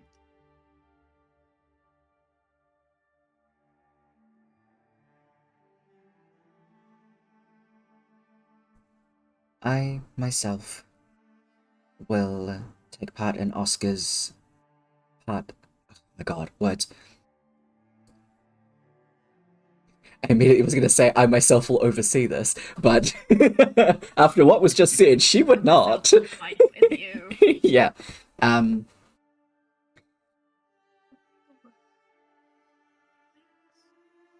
will stand in the forefront for Oscar itself. There will be no need for any other noble interjection from Oscar. As for the other continents, they will listen.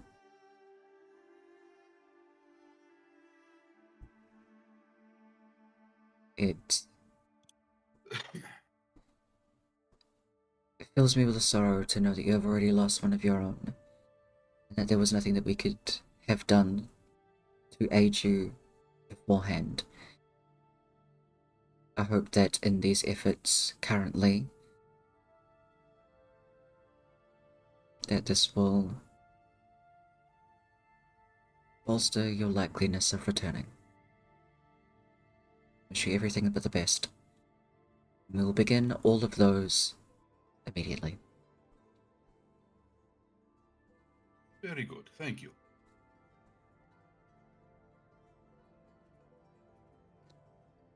Oh, do I do something while they're still in Zone of Truth? Zone of Truth is a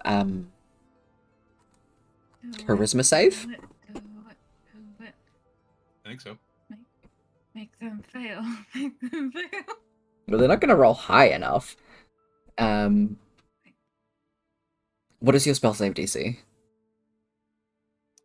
18. Oh, yeah, with a 9 and a 10.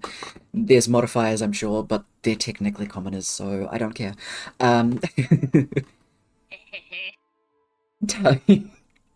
You hear from behind you, Cliff. Oh, who'd it be? No, it'd be Brotheren. Brotheren doesn't have a filter. Brotheren goes to the Queens. What's your problem? And Queen Gina goes, I'm not going to waste my resources and my hard... Oh, and not... She wouldn't even say hard-earned money. And all of my money on something that could not even be true. Plus, you all look like a bunch of ruffians. How do I know this is going to go to arena gambling? Is Cliff there? She immediately just... Wait, Tyler, is Cliff there? Cliff is there. Okay, he would 100% know about Amora nearly killing these people's daughter. If that helps at all. Yeah. Cliff is just kind of standing there, like hands behind his back, clenched fists. Just, well, these ruffians are saving your asses, so you're welcome. Your Majesty. Torbeck will look back at Brother and Cliff, smile, and then turn back to the queens. Are you fucking stupid? Immediately, both of them. How dare you? I am old man. This is how I dare. We have little time to waste on stupid bullshit. We are trying to save the lives of your people again.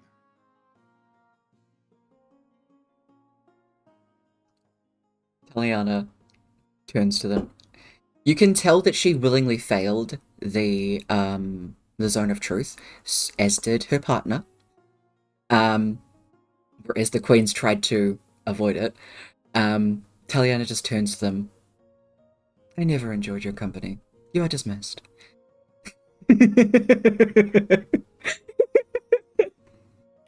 I like you. Thank you. I like you. Alright. He looks over at the list that her partner's written up, nods. If there is anything else that we wish to discuss, then I shall seek you out. Just looking to you, Torvik.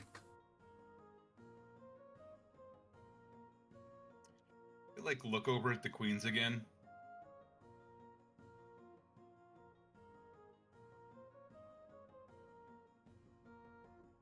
I think it would benefit those two to spend more time with their actual people instead of in palace, but what do I know? I couldn't agree more. Perhaps there are some new things to be enforced in this new Moorstone that we are building. She stands up quickly. The other two queens just... What does that mean? You're not going to make us live in squalor, are you? It's just... Oh. I hadn't thought about that. It's a lovely idea. Little squalor never hurt anyone. The partner just says, it'll build up your immunity. Stands up, hops off the chair. He's a little halfling dude, and just starts waddling off. Get wrecked. Fantastic. I love fucking making nobles assholes and then making them pay for it. I love pissing off nobility. You do. It's great.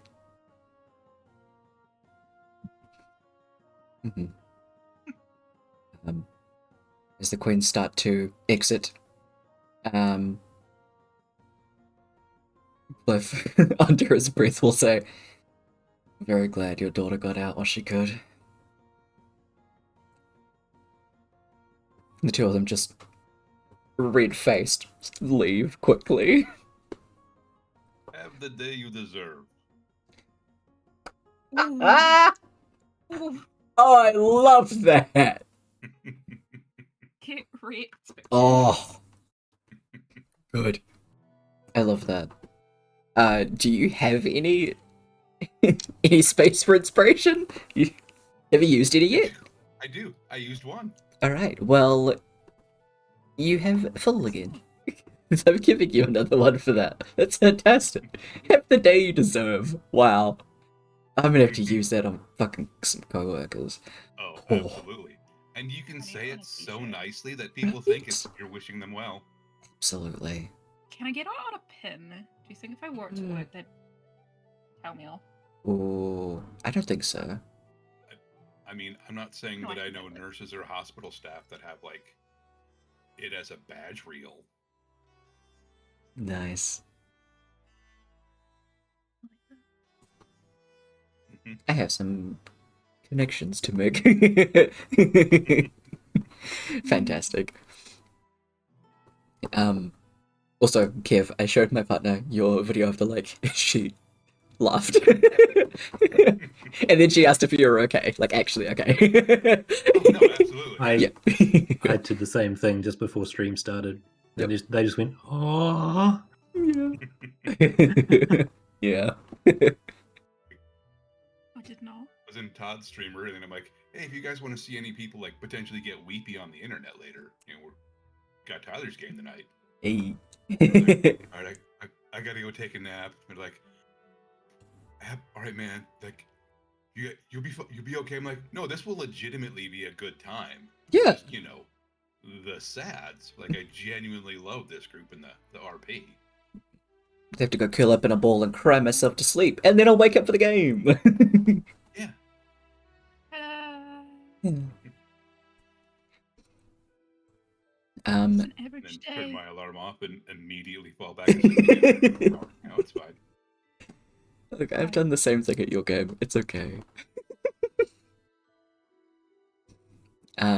Is there anything else that you wish to talk to any of the positive nobility about in this space?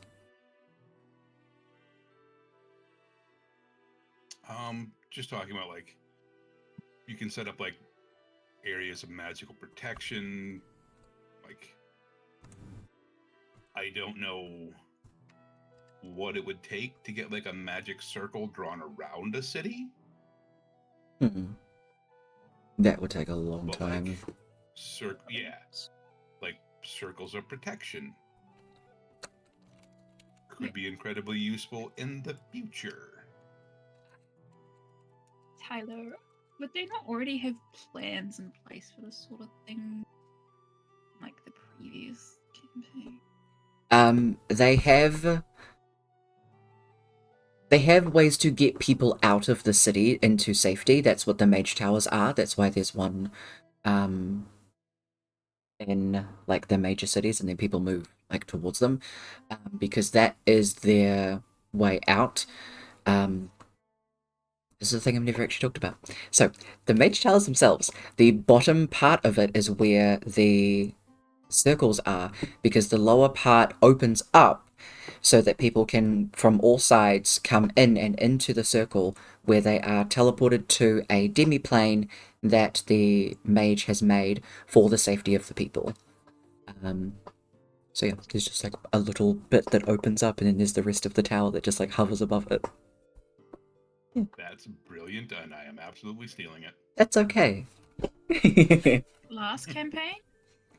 I think they put that in place because of that campaign. I believe so. Yeah. So that was their protective measure for the people. Yeah. As for protecting like the cities themselves and wards and things like that, there probably wouldn't be too much of that kind of stuff. They mainly prioritize putting emphasis into ways to protect the people. Stuff can be rebuilt. The mages themselves are pretty much like the front lines, as well as the higher rankings for the guilds. They are normally the ones that would stay back to fight because, they're adventurers. They very commonly put their lives on the line for a lot, and sometimes a lot less. So, all of that stuff. Military depends on if you want their involvement. A lot of the time, like the Empress said, they are just commoners that are taught how to fight, whereas adventurers they have a lot broader knowledge and capabilities in many different areas within like a little party. Yeah. Mm-hmm. Yeah. Probably work better than a military as well. Absolutely. I assume most adventuring parties would have known each other for quite a while. Absolutely. Especially if they're higher up the ranks. Yes, absolutely. In every continent there is a like adventuring guild, and they have a record of all of the higher rankings, or like each group that is in the rankings, and once it gets to like Sentinel, which is the 4th tier, from there the parties are actually, they just put down like the party's name, because from there they're going to stay together. And it has been like absolute common factual information statistic thingies that I definitely could have explained better than that, but I fucking know. You got the idea across. It's like calling in like special operations groups or like your Yes. elite military, as opposed to the National Guard. Yeah. Yeah. Very much so. Hi, Charlotte. SAS. Very much so.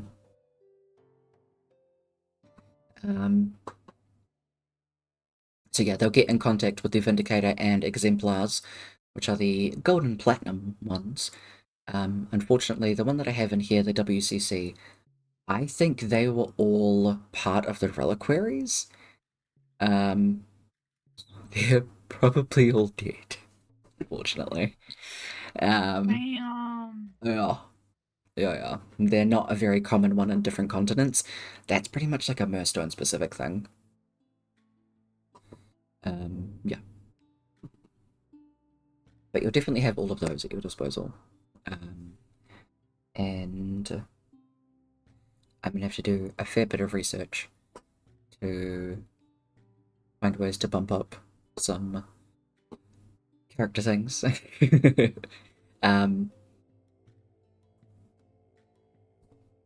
As like an indication, River and Cliff level with you guys.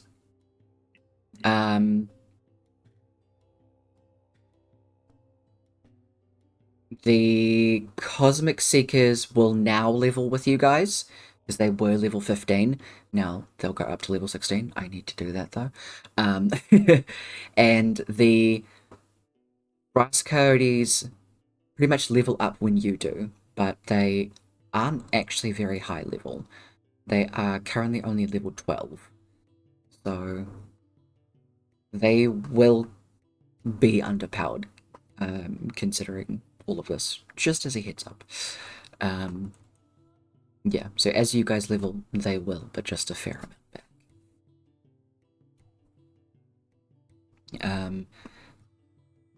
So that's at least that for your party-wise.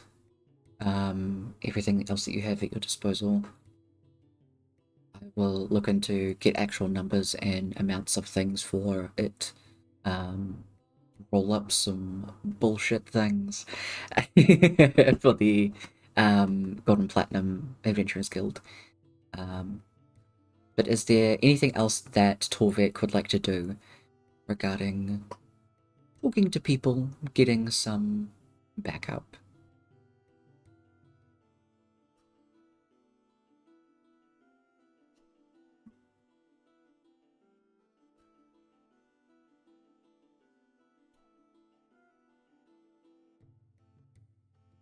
Torvik would have a potentially terrible idea Mm-hmm. that would border on like pushing the boundaries of his oaths Oh. as an oath of the Watcher. Mm-hmm. You know, being very careful in dealing with other planar creatures, the Fae, Infernals, Aberrations. Okay. But also, like, feeling kind of cocky and confident over his last two negotiations. I'm very much worried we will need every bit of help we can get from any corner it can come from.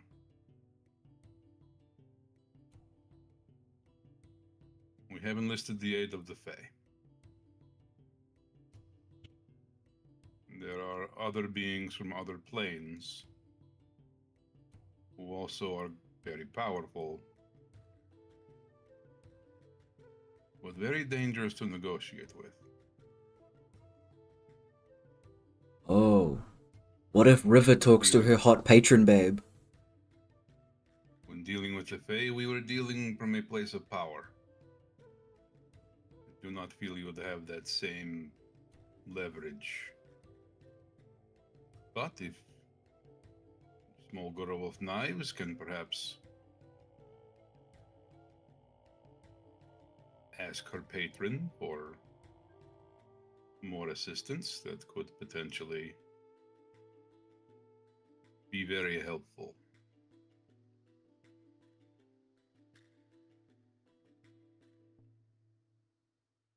Yeah. We should be able to do that. I mean, why not? Do not like this thought or this course of action, but if the end result is nothingness for everyone, well.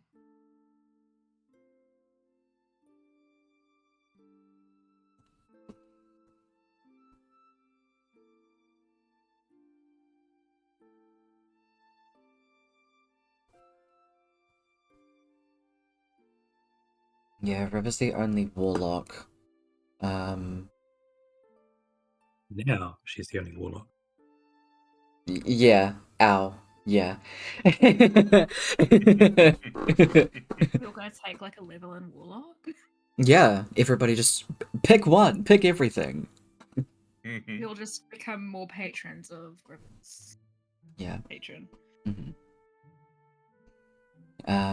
I mean, hey, you literally have an archfey. Oh, duh. Yeah. Yeah. But yeah, I think River will be willing to do that for sure. However that goes over, I wouldn't have a clue. Don't really deal with fiends myself. She'd probably be the best person to ask about it. There is always a great cost when dealing with these creatures.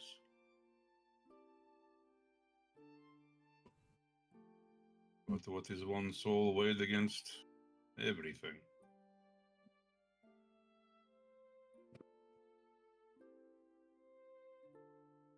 Can I hear a hoof kicking against the ground as Torvik speaks up to you? I'm gonna have to call my dad. Yes, it would probably be best. And I want it to be the coolest Minotaur. Damn it. Oh, bastard. He's always showing me up. Even after his hip replacement.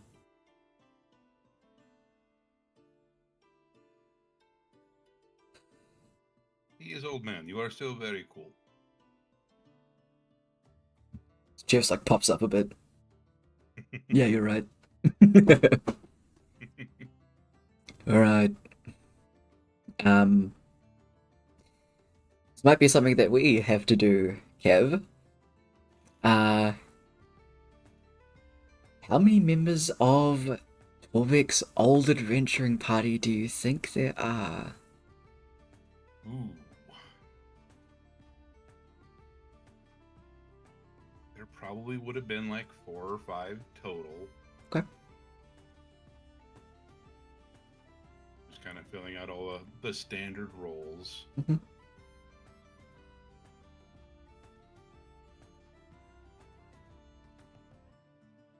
Say at least 1 or 2 would probably still be around. Okay. Is that including Torv's dad? Yes. They were in the same adventuring party. Yeah. Uh-huh. They beat apart because they ain't gay. Saving the world is a family affair. Yeah. So we can have a chat Why do you about. think this one is named after me? Yeah. I mean, it could be you could be his dad in the same way that they were twins. I mean, he has the horns on his thing, and Torvik, like Torv, sorry, grabs hold of the they're bull horns, right? Yeah, Yeah. they're pointed forward and not up. Yeah. So he got like officially a pair because he's part of the family.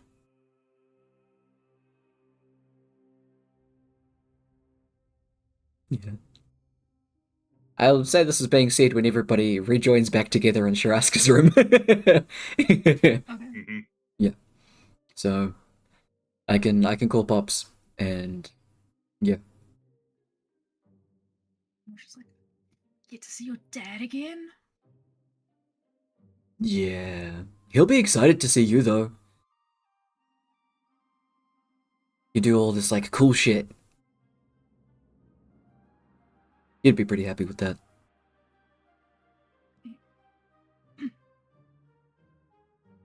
You did cool shit too. You just got a bit more hurt than I did. I mean, yeah. Yeah. Yeah. I remember Merlin nearly burnt down the forests, so... Hey, I wasn't like a budding sorcerer. Wasn't that bad. Saying, you guys should have included me. No honesty, yeah, we really should have.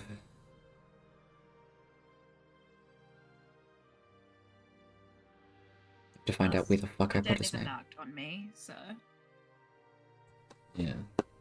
I ended up going to a different school. Everyone was fun there. We were kind of at a magic school. I forget, does Torth have magic? He technically does, because of monk shit. I guess. I mean, I still learned magic anyway, but in my own way, with my fists. Sometimes that's all you need. Yeah. And him and Cliff, like, fist bump.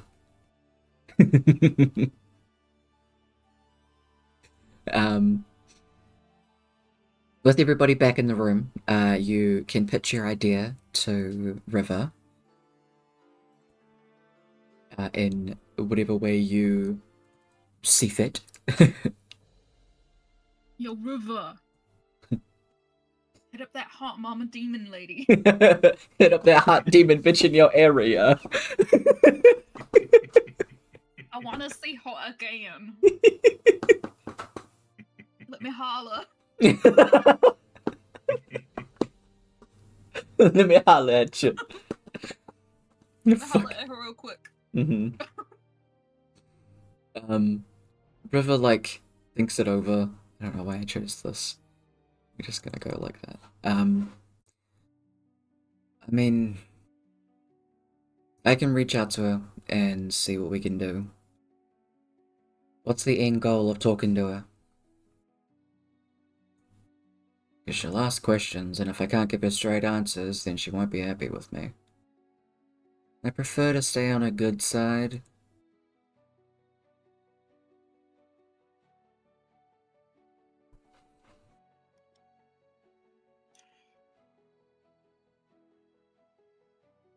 We may need more help. Fucking hell, Kev! Yeah, what that mouth do? Consume your soul, most likely.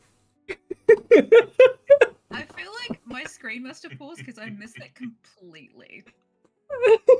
No, it was a text in chat. Posted it in chat. In Twitch chat.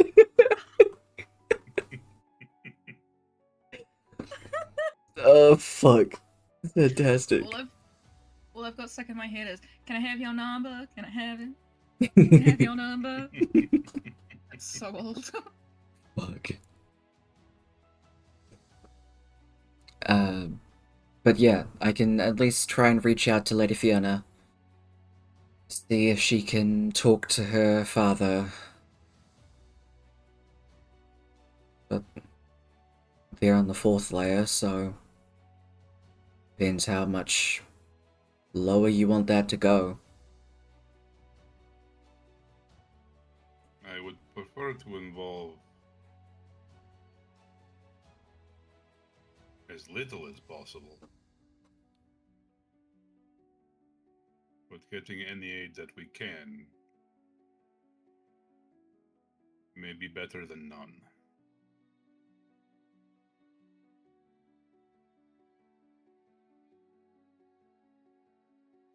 After all, if reality ceases to exist, they will have fewer souls to steal from innocent people. Yeah, good point.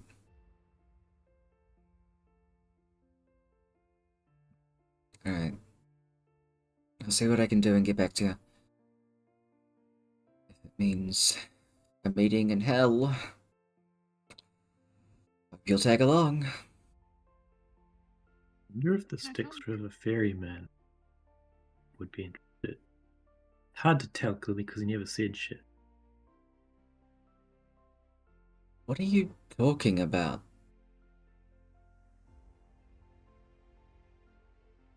You want help from all sorts of people on the plains, right? I hung out with this guy for a while.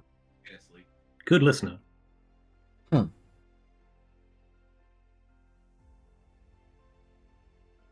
Worth a shot if you can get in contact with him again? I could try. Again, not sure how to get him to talk or do anything, though.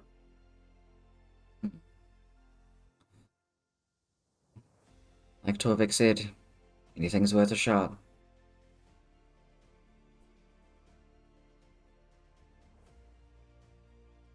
Maybe not the outer planes. They are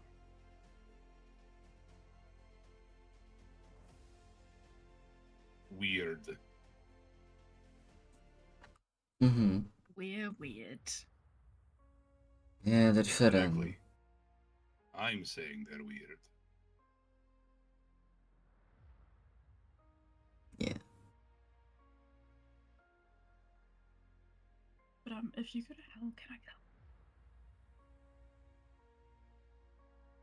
I mean, this time doesn't skip forward and we won't miss 4 months. That's true.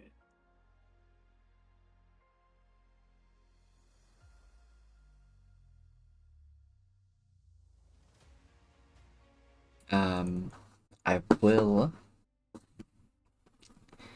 Reminder, because I don't know if anyone actually remembers this. Very, very, very early on, Nim talked about getting this done before the end of the year. Because nobody knows what happens when the clock ticks over from the very last alphabet, like letter, and the last set of numbers. Biggest Y2K event. Exactly. Okay. How much time we got? You're currently on the... now the 21st of Heart Rain. So you have... 3 to 4 months, if it's a 12-month calendar.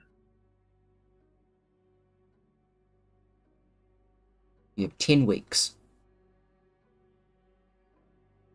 At least it wasn't like 4 days, which I thought you were going to go with. It is the 10th month, it's 12 month calendar. It's pretty much exactly the same as IRL calendar because this was my first planet. Well, 10 weeks sounds doable. 10 weeks in a day. Oh, 10 weeks in a day. Yeah, plenty of time. exactly. Amora will also ask if anyone would like to spend some time in Silver's realm while she goes off and tries to get the other elemental planes sorted so other planes don't collapse when we kill the overseer.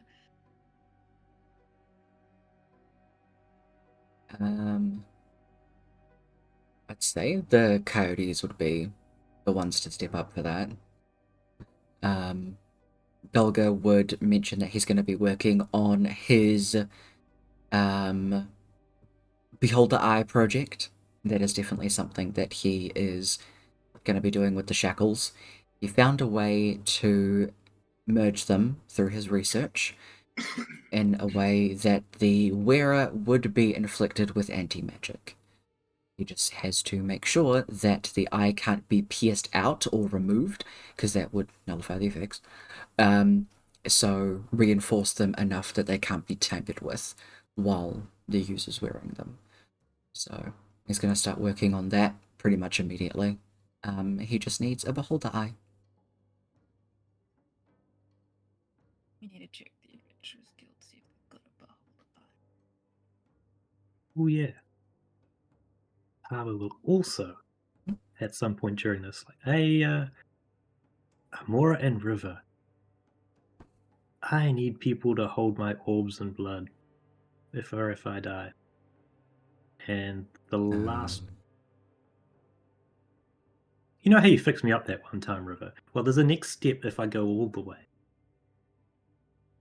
Okay. You just tip a little bit of the blood from these vials onto this orb, and I kind of just pop back into existence screaming in pain. Fantastic. Amora, I'm not sure how much anyone explained of this to you, but surprise. Nothing. Explained. Nothing. I saw I you thought floating in a some- tube. I thought some people explained it while she was in the Feywild, but Carver wasn't there, so I didn't know. I saw you floating in a tube.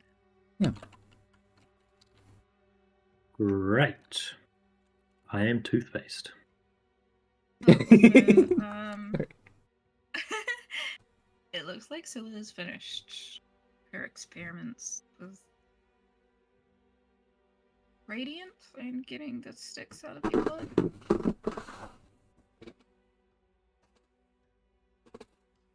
Pretty good. I assume, for the most part, I was leaving the healing stuff to them. Good to hear stuff's getting along. I guess she just has to drop it off to Wakes.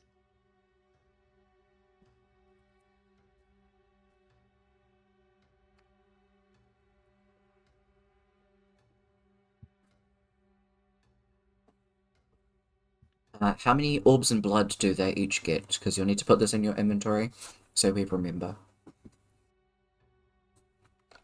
What was Rourke carrying?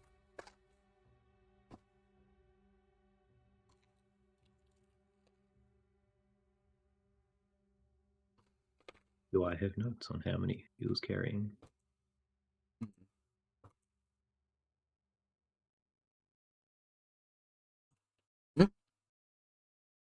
I do. Good, because I don't. There are 3 left.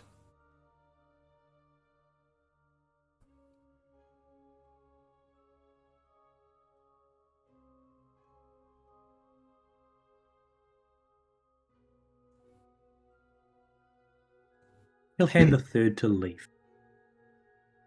Leaf is going to Silver's plane, so won't be with you guys. He will not hand the third to Leaf. We can say that some extra orbs got given to Amora from when she was in the Feywild because Wakes made some more. Because there's a lot going on, considering everything going on. Wakes is observant and just realizes, oh, these will be useful. So we'll say you have 6 in total. I think it's 3 each, unless someone else volunteers to take one. He's specifically avoiding usual melee people because they'll be too distracted. I'd say probably your best bets are Amora and River.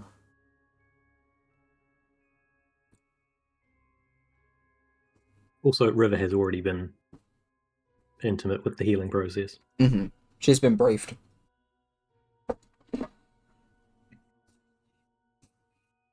Sorry, I got hungry.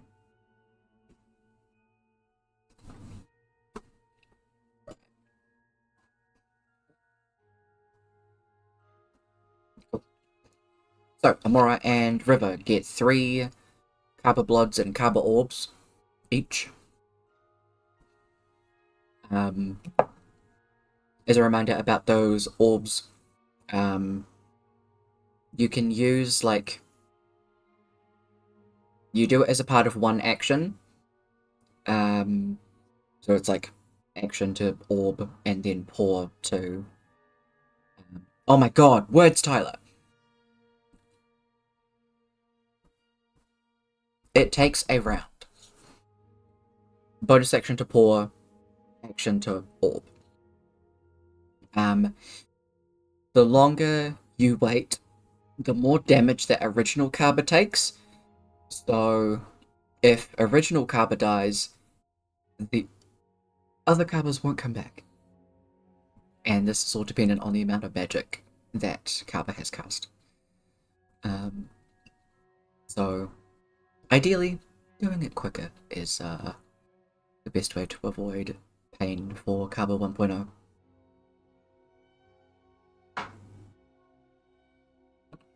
Well, actually, pain is inevitable. Death of Kaba.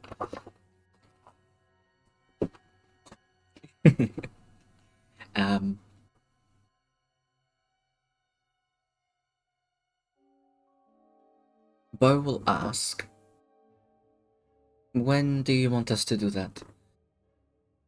I mean, Dolgro can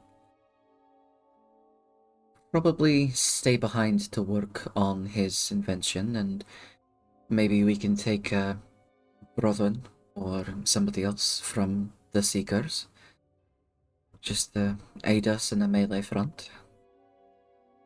Brodwin's like, yeah! I want to fight in the light!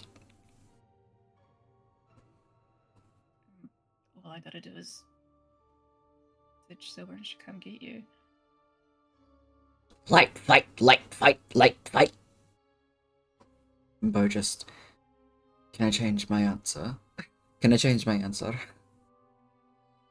Brodwin is locked in, so no, she cannot. Amora does. We'll send a message to Silver, be like, hey, we've got some people that'll come look after your realm if you want to come get them. Plain sit. Come get her. Plain sit. Hell yeah. Dolgo's doing his own thing because he needs to set that stuff up. I will go through with Arvid afterwards about what she finds in the Archivist League, because that's a whole nother thing on its own. There's been so many tiny little pieces to tonight already.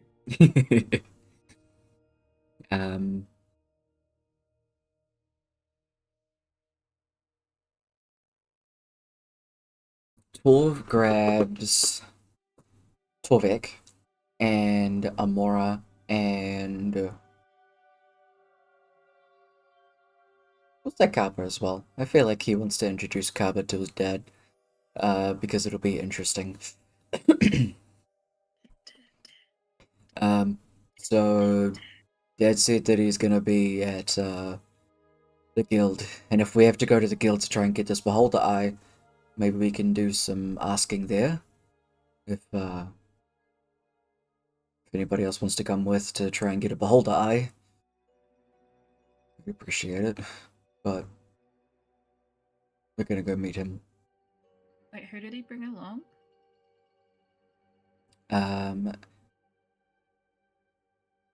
Who did Torv bring along, or who did his dad bring along? Yeah. Oh, okay. Torv. So Torv brought Kaba, Amora, and Torvik, and then is asking if anybody else wants to go. Amora's gonna grab Merlin and be like, gotta say hi to his dad. Yeah, Merlin agrees. Arvid will sort of look at who has the eye. We don't have it yet. Yeah, no, I know. Who do we get it from? We have to ask if anybody's killed a Beholder there recently. So we have to find out who has it. Right, I'll come along, because what? I can get it once you find out who. Oh, cool.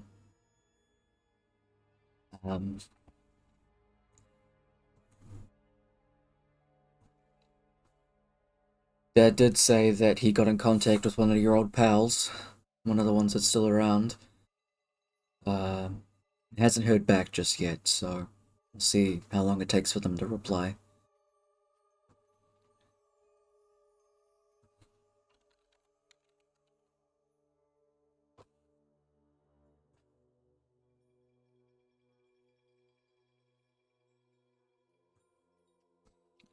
You all head over to the guild as I desperately try and find out what the fuck his father's name was.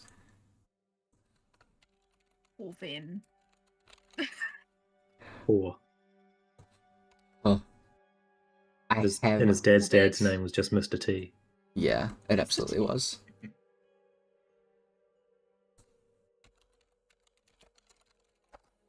I definitely named him too. Torves. Torv Senior. Jim Bob. Steve.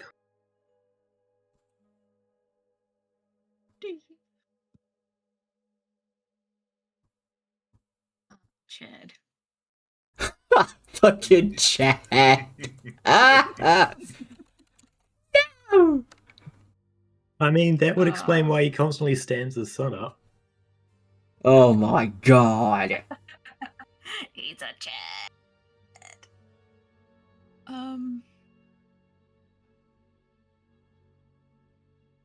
John. Donald. Kelly. I found what he goes by. So this is probably what you'd all know him by. What's he go by? He goes by... Deathbringer. Not quite. Drakenthorn. Drakenthorn? Yep. Hey, Mr. D. Okay. Nope. Suddenly, Amora explodes.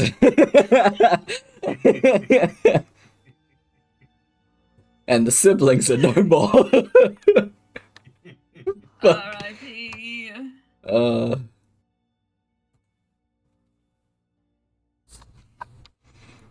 Wait, what's Torv's last name then? Does Torv have a last name? Ironhorn, I think. I think so too. What is it? NPC? Drakenthorn Ironthorn? No, he just goes by Drakenthorn. He just goes by Drakenthorn. Yeah. He doesn't give out his first name a lot. So we could just Oh, call him Mr. Torv was Ironthorn. named after Torvik from, that old guy in my team. It's Yeah. just shortened the name. Mhm. Yep. Good name for the son. Such a great guy. I got a name my kid after them. Yeah, absolutely. That Forgot was the train of thought. how his name finishes though. Just the last letter. I can't remember what it is. Yeah. Nah, what he was saying was, he's telling Torv to feck off. But he just forgot. She's like, oh, feck! Told him, forgot to set it off. Set off. Good English, Tyler. Okay.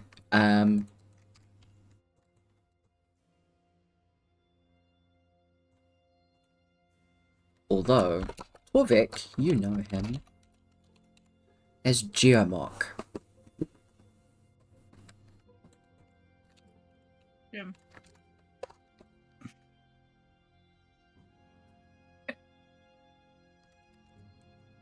Fucking cooperate with me thing.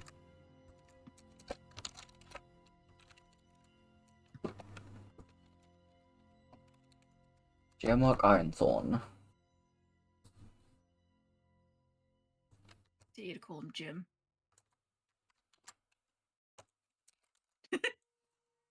Geomaya. You probably have Geo. not heard Torbeck call anyone by their name. Mm-hmm. No, he just goes by descriptions. Mm-hmm. Oh, I can't wait to They're see what all his is. names. Yeah, Idiots. he just calls him, this fucker. This bitch. What Yeah. are you doing here? It's about Oh, time, you man old with no bull. brain. Fantastic.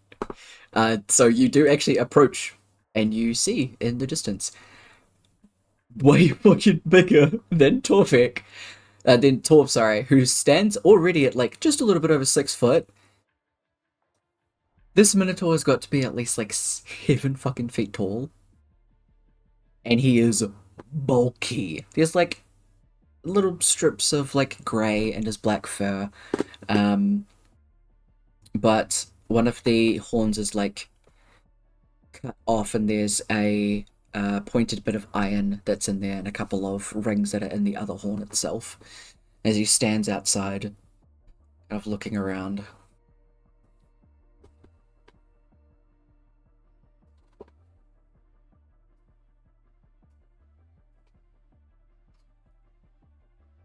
Still think what a cool Put outfit. on weight. Turns, looks down at you. Ah. There you are, you little football. Walk up to you and like crouch down as low as he can get. Ah. So your age has gotten to you. I push you over, you tumble down the street.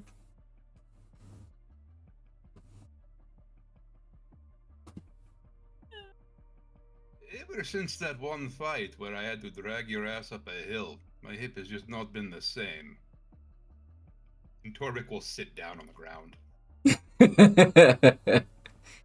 He stands up to his full height and knocks on his hip, and you hear the sound of fucking metal. And they have equipment for that now. Who knows? Maybe you can get something to fix all of this. Put a massive hand on your head, on your helmet, and just kind of ruffle your head around. Oh, lordy. Torvik will just start laughing. Yeah. As will Stand Drakenthorn. up. It's good to see you, old friend. Good to see you too. Hal will lean over to Amora and just whisper, like, you know what, if you knocked me over, I probably would roll down the street. This shell's pretty circular. Do you want to try? We could put you on your back and spin you, and then you can kind of ping off some of the buildings. Merlin says next to Amora. You're like, As long as you've got some anti-nausea magics with you. How far do you think you'd be able to throw me as a turtle? Cliff got oh, you pretty far that one time. true. You get a lot of skims in, I'd say. As he's kind of idly talking into... I'm looking at so many different names that confused me. To Torvik. He puts a massive hand over to his son. Has he been giving you any trouble? This one, trouble. Good. Wouldn't want to have to come save his ass again. Speaking of saving my son, Mora! Good to see you. Mr. Drakenthorn! He'll like kneel down and give you like a little pat. He's doing it incredibly gently and watches his horns just to make sure he doesn't fucking pierce you through the fucking head. How's everything going? Look at you, you're so grown. Yep. A lot. A lot has happened. You'd probably need a stiff drink. Ah, that sounds like a good idea, actually. Can discuss what the hell he was talking about. They didn't really give me too much information. Like pokes his son in the ab, just goes. Ah! Mentor, you're so jumpy. No, I'm not. It's fine. Takes a couple of steps back from his dad.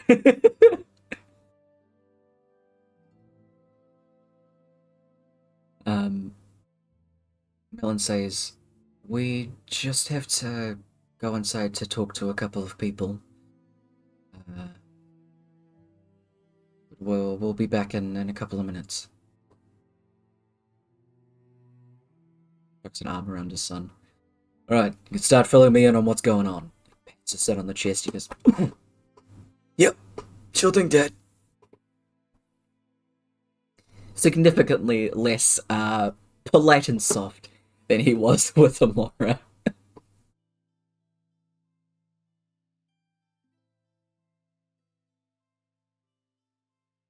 Amora just yells, "Don't break him!" Nice. Walks inside. He's sturdy, I made him that way. Yep, you sure did, Dad.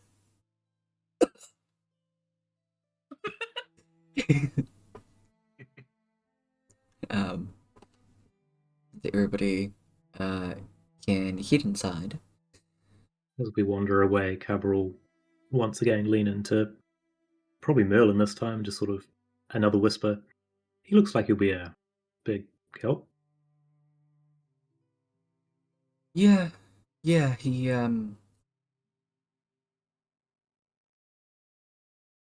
put it this way, he can definitely pull his weight. Holy shit. Yeah. Sorry, I mean, wow. Miller just goes, yeah.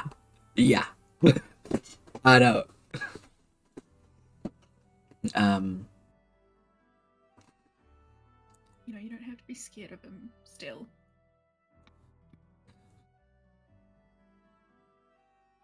I'm not scared of him. He's fine. He's fine. He's just really, really intimidating. The Drakenthorn. Ah, he's a big softy. You? He likes you. He tolerates me. That's You're because very you got into tolerable. trouble with the sun. When we were 12. Mm-hmm. Yeah.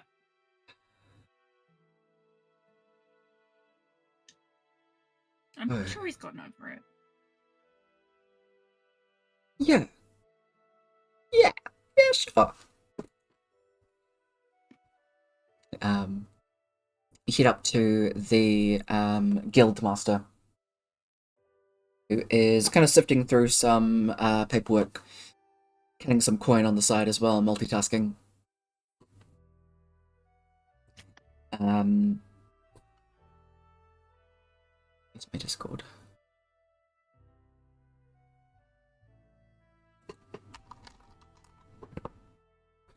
She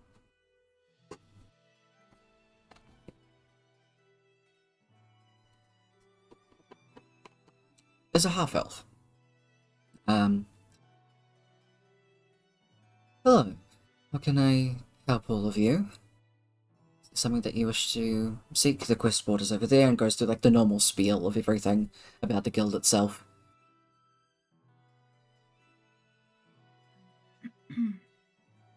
Do you have a beholder eye?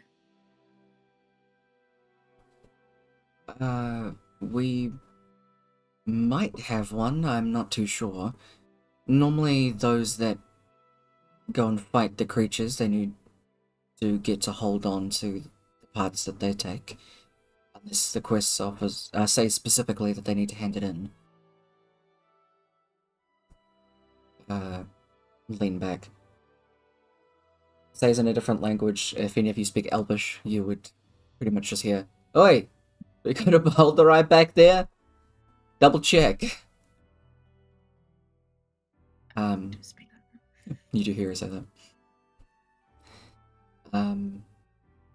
Opens up another book, flicks through it. Beholders, none that recently, unfortunately.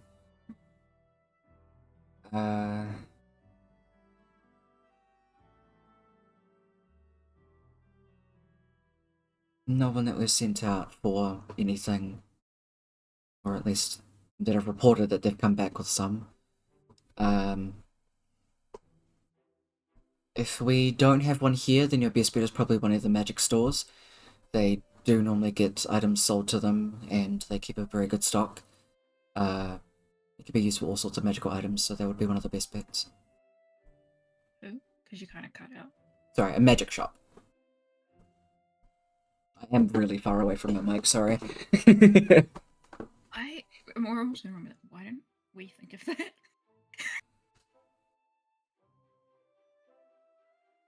I don't know. It's been a really long couple of days. To like snort and be like, you're telling me. Mm-hmm.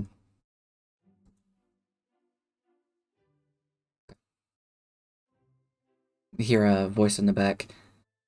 Nah, haven't got one back. No, we haven't had any recently. I'd say the magic shops. They'll probably upcharge you for it, so just be aware of that. Otherwise, if you have the time to go hunting, yeah. Depends how much they charge the magic shop, really. Yeah. Is Torvik with us? Like behind us, or is he still outside? He would have stayed outside.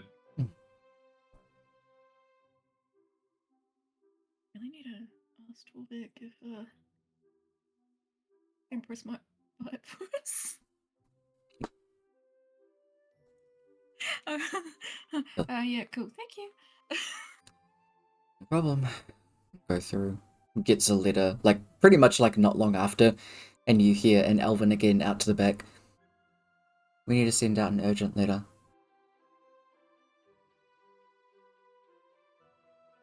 More just like pause for a second to listen in. Yeah. She's curious. She want to know what it's about. Exemplars and Vindicators. All parties within the area need to report here.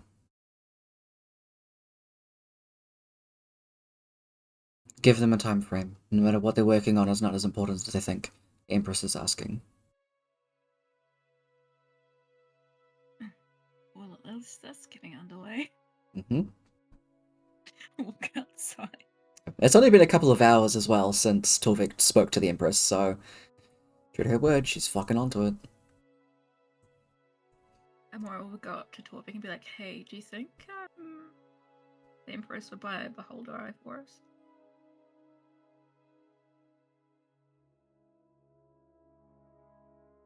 We can certainly ask. She did say she liked me. It's always good. Jeez, I didn't think you'd be getting ends with the nobility. Good for you, buddy. Yes, I am very popular. He just got chuckles. You head over to the nearest magic shop, and they do have a beholder eye.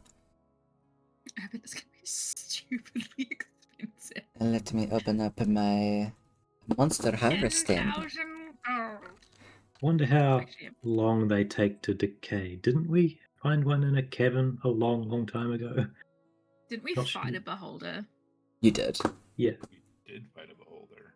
Yeah. I don't remember if we took its eye though. I don't I think remember you it did. caused a lot of problems. I Yeah, remember, because I'm pretty sure Rourke chased us after that part. Yeah. we tried to remove the eye.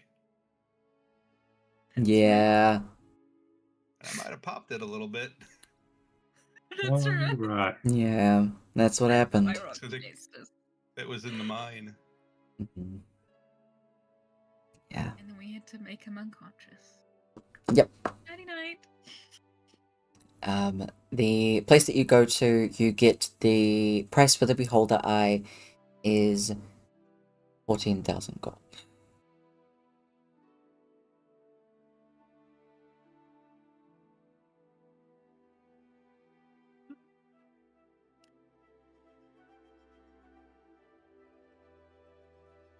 People really pay that much?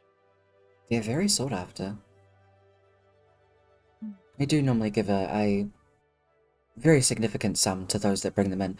They're very hard to keep intact, so those that can remove them do definitely bring them here to get a large portion of money. Oh yes, we're aware of that fact. Hey, Torvik, I need a call on that. about you, but I only have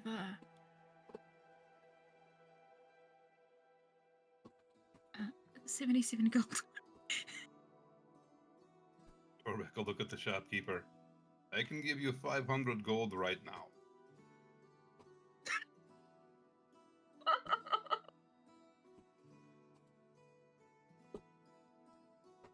And I It's for a very can... good cause, I promise.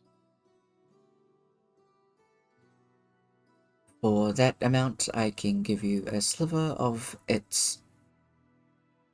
What's the part that sticks at the back of the eye? I don't know, Skin but I know nerve. what you mean. Yeah, I can give you part of the nerve. Oh, we kind of need it I intact. think we will probably need the whole thing. Mhm. It's fine. I will talk to the Empress, see if she can loan me money. Immediately, you just see them stiffen. Oh!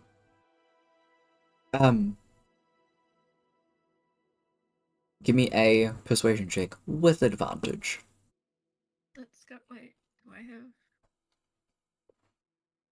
the spell? Can I give him guidance? Mm-hmm. I just like pat him on the back and be like, "You got this." Mm-hmm. And add a d4 to that. Is it a D4? Mm-hmm. Boo. Do you want to keep that roll? No. It is Arvid. Also boo. Ha! Wow. Rude. Trying to think of any other buffs that could be had, but I don't think there are any. I really want to be like, well, could you either give it to us for 500 gold, or the Empress may make you give it to us for free. Since you have the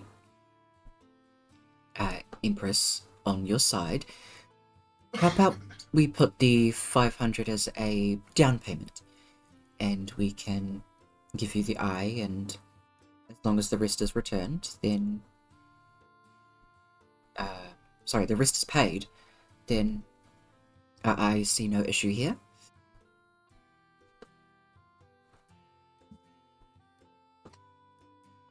This sounds very fair. Grab the 500 gold from you. Go back and get the eye. It is quite big.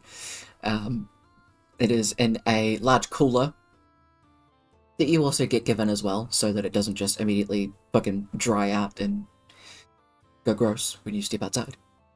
So yeah, you have that with you. I'm gonna give us a receipt so we can like pass it along. Oh, yes. We'll write up some stuff on some parchment and hand it to you. Makes a copy for themselves as well. Hands it to Torvik.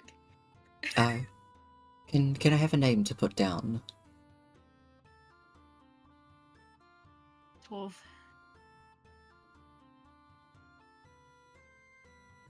It's just Torv. We'll buy it. Go.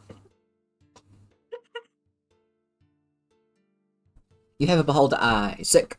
Now Dolga can start working on some shit.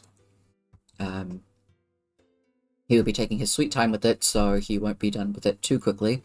And I will make some rolls on effectiveness. If there is any way that anybody wants to try and help him with that over the next little bit, whether that be magical enhancements through any spells that you have, or just aiding with checks to give him advantage on some things, it's absolutely fine. Just let me know. I can give you an outline of the stuff that he is going to be doing, because I need to read through all of the artificer stuff properly to see what he is capable of doing on his own. So yeah. I have to look through my spells to see what I've got. Go, see this? Enhance ability. Enhance ability is a great one. But he can start working on that at least, and the group of you can start to head back to the castle, unless there's anything else that you'd like to do while in town.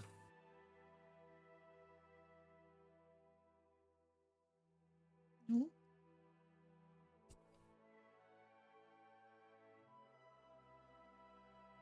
Like, hey, Mr. Dracon, you wanna meet my mom? Oh, you found your mother? Your birth mother, you mean? Yeah. You've been Oh. captured by a hag.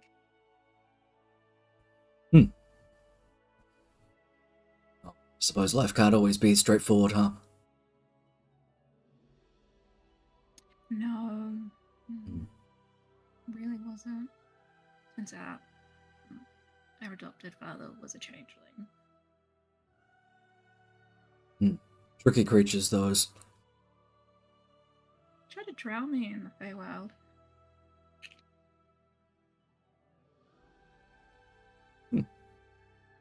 Aside from that experience, what did you think of the Feywild? Fine, I enjoyed it.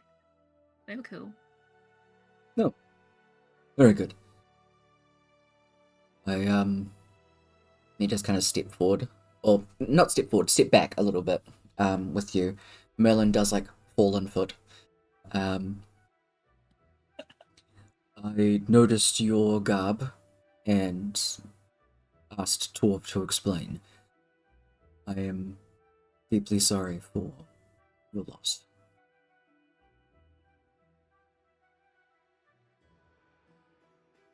Get him back. That's the spirit. And he just says no further on that, and just like gives you a very light pat on the back. And Moira's pretty much in the thought of, we'll get him back or we'll die trying.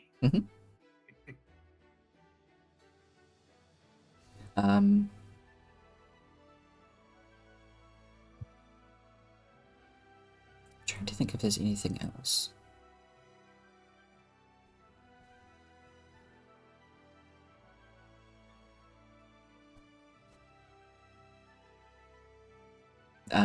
I guess, is there anything else that anybody wants to do?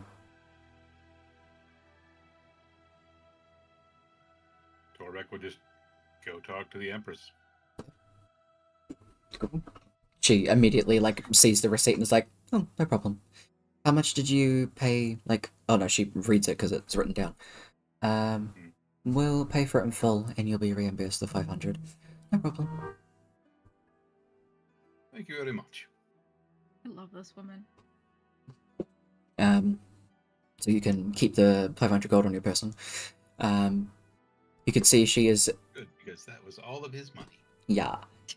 She is at the moment working on doing some letters out to the other continents and everything like that when you see her. She's in, like, her main office.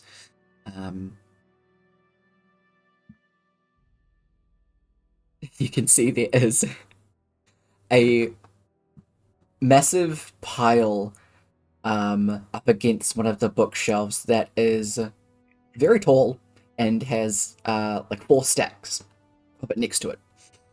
And each little stack has sticky notes on it that says, come back to later.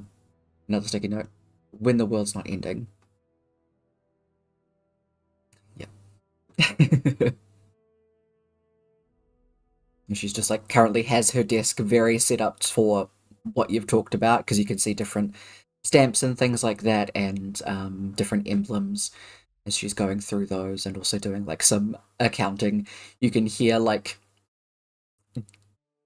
almost like a calculator clicking and dings from the next room over, which is her partner's office, as he's doing they're doing the majority of the accounting for like expenses and things like that for items. Yeah. So they're like in full effect for you guys. He'll like start to leave and then stop and turn around. Empress, if I may ask, do you have any dealings with any of the higher planes? Angels and the like? Or do you know anyone who does? That's such a good question, though. Oh my god, are we gonna get to meet Rendori's mother?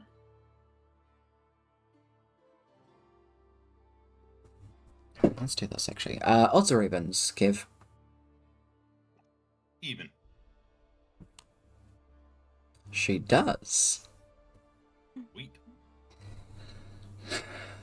It doesn't make sense for it to be any of those, so I don't know if we're going to do any of those ones. Instead, we're going to go...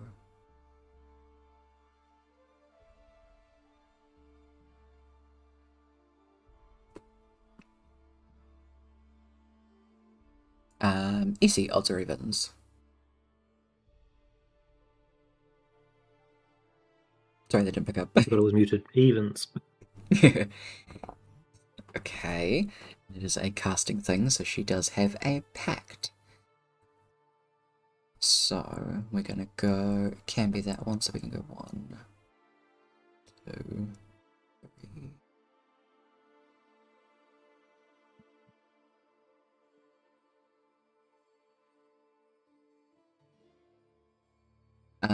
Brooke, roll a d6.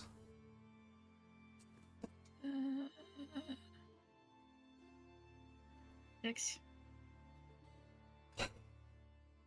This is actually hilarious. So, I do. I have a very close bonded connection with a champion from Asgard. Yep. Raiden. It doesn't have to be Raiden. There are many others. Wait, who are the others?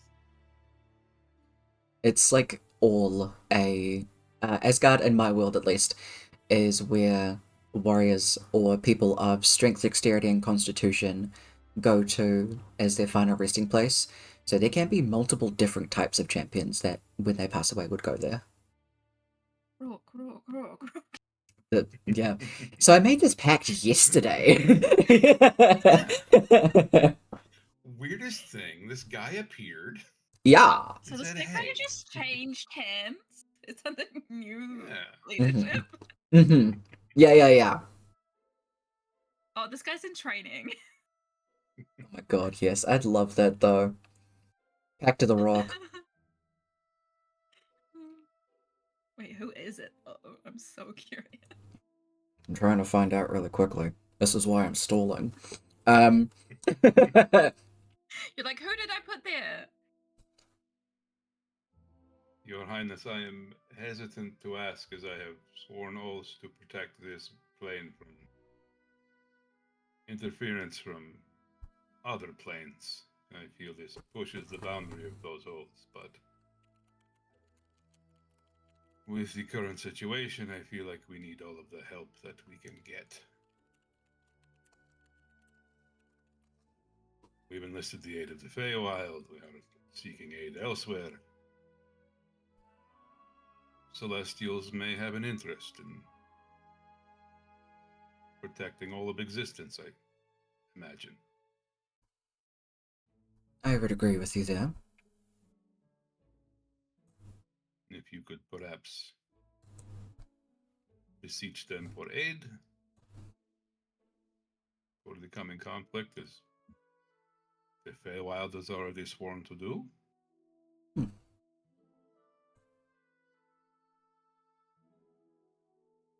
This I can do. Reach out to them and see.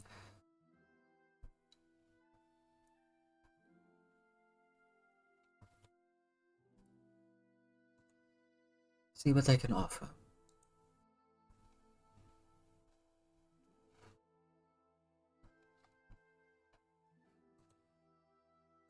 Do some looking.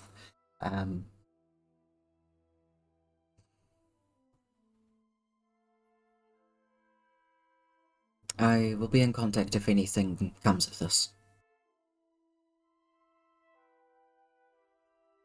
Thank you again.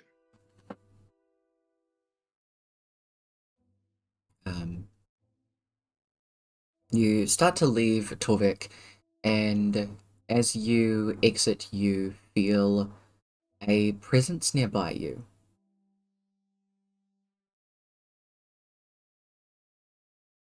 Do I get a sense of like what direction? It's like right next to you. It's like standing next to you, roughly your height. Yes? Ah, you saw me. Hi. Hello. You see a little goblin pop up as Worm. Hello. You are very interesting. And, Thank you, I think. oh, it's good. I would tell you if it's not. Oh, very good. Mhm.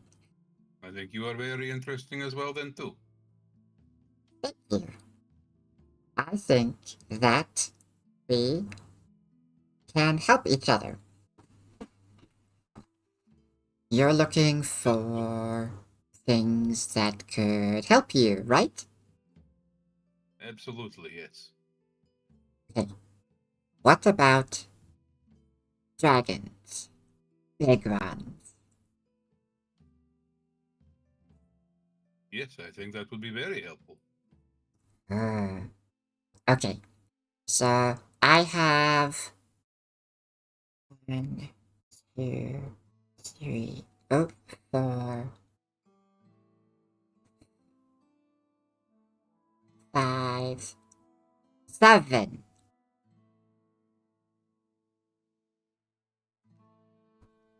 Excellent. I think I'd have to talk to them, but I think they would be happy to help. As Of long course, yes. as nobody is a mean gnome. They don't like mean gnomes. I don't think anyone does. But I know of we don't have any. Okay. Then I can talk to them. And if you wake up and there's dragons, it's okay. I will let the others know. Good, good. That's all. And he vanishes. Fucking love Worm.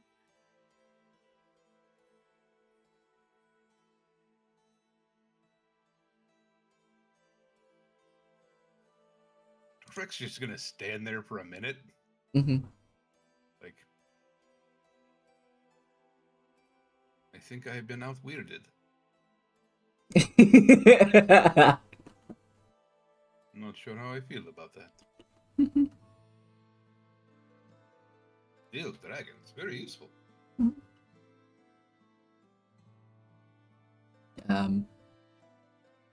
You go into the Sharaska's room where a bunch of other people are. You do feel that presence in that room. You're just kind of like sitting on the bed. Nobody can see them. There's a dent in the bed. They're just sitting there. Rick will just nod in that direction. You see the lump in the bed go. Just a little bit. I have good news. The Empress will pay for the entirety of the Beholder Eye. She may be able to contact someone in Asgard and get their assistance for us as well. In the coming conflict.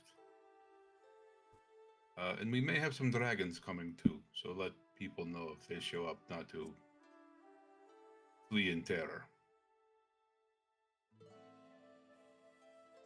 Dragons? Yes, that is what the little man said, yes. Oh. Sorry, little goblin, I guess I didn't ask. Sorry. Yes. Speaks like this. Oh, you have met them.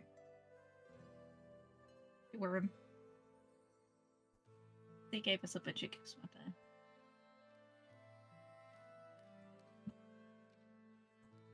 Abra will start setting up a ritual amongst everyone else. What kind?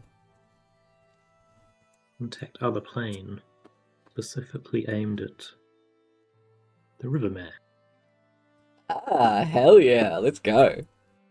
I mean, I could have sent, but this feels more rightful. Go. And then while he's sort of setting stuff up, he'll crowdfund ideas from others. What? So I've got 5 questions from a guy that doesn't like to answer anything. Okay.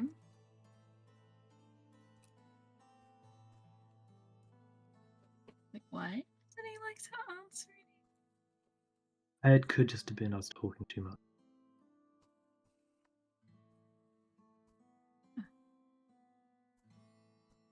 Why are you talking to him? See if he wants to help. I mean, reaching out to everyone, right?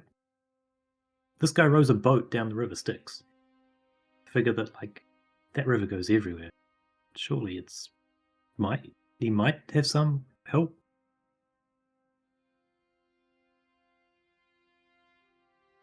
Like the river Styx that was in your brain? I don't have the entire river Styx in my brain. You sure he didn't like dunk you in? No, I'm not sure of that, no.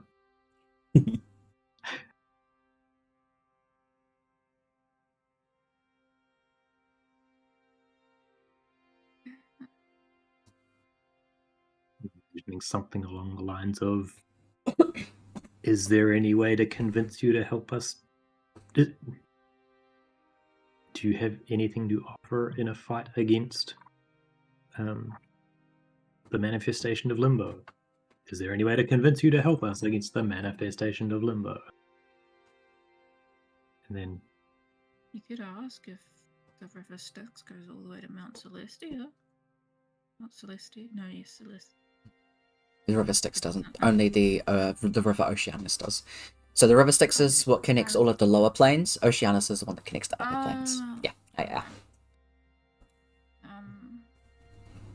You could Burying ask- souls no, across the river would be very boring if there were no souls. you could ask he if didn't there's look any of very the, enthusiastic anyway, but that's worth running with. See if he knows any of the overseer's weaknesses. Yeah, he might have heard a lot of gossip. I know I gave him a lot. I mean, it goes through all of the hells as well as any of the other planes. Is there any other creatures that could be tempted into helping us? So I'm not sure quite how, but do we want to like get him like a set of pamphlets or something? Yeah, pamphlets work. We just gotta make sure they're fire resistant.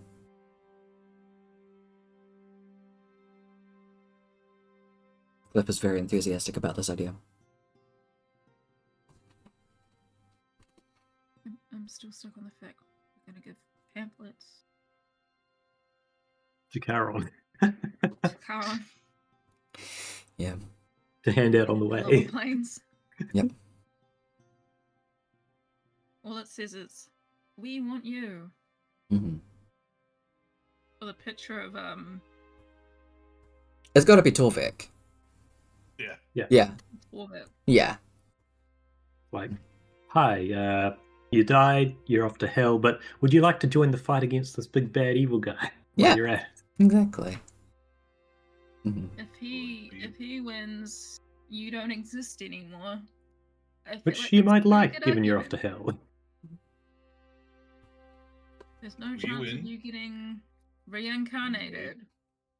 Maybe you get out of hell earlier because you helped do a good thing.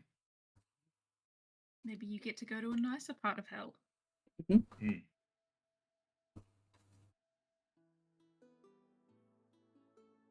Certainly try.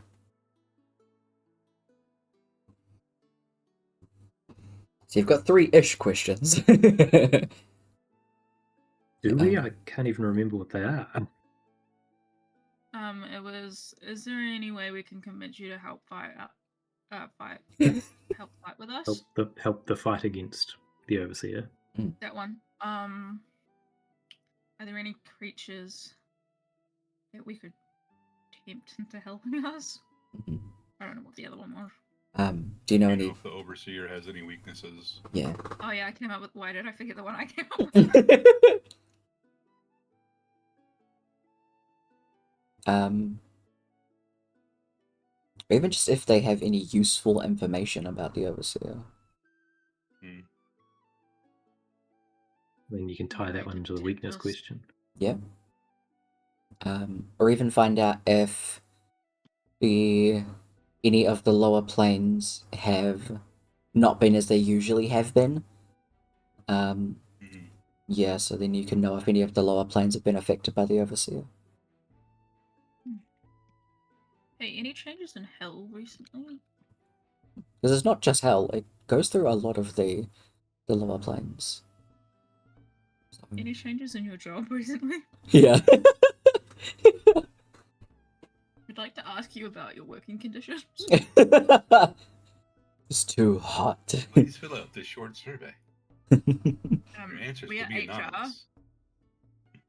I had this one passenger that wouldn't shut up. Did he look like this? Did he look like this?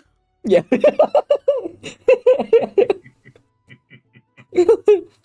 It was Turtle Mora all along. I could see it. He's a menace. But we love her anyway.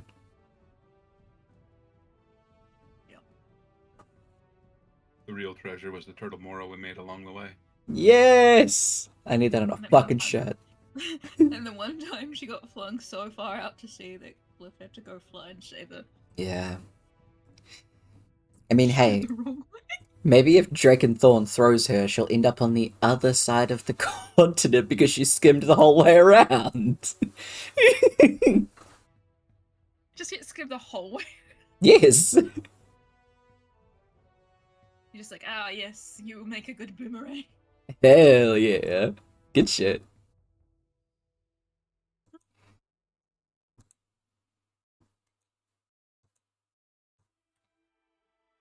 I'm not too sure where you're typing these, EC.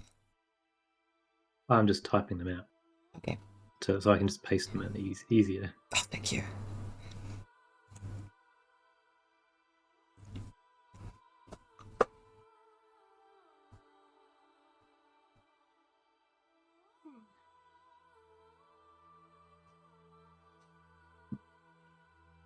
Also, yeah, before he enacts the ritual, he clearly announces to everyone, there is a small chance that I go mad for the night, so please just restrain me to the bed if that happens, and we can repeat this tomorrow.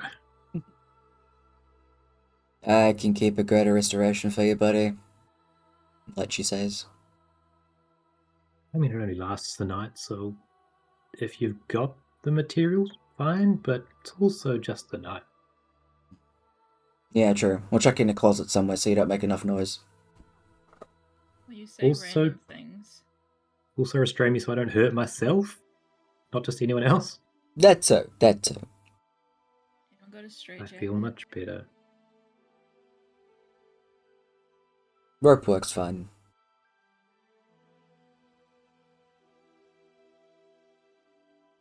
A straight jacket's funnier. Sorry, I left mine at home. Right, I've got the 5 questions. Like she just looks at you like that. Damn. I don't believe. Intelligence saving throw, I think. It is.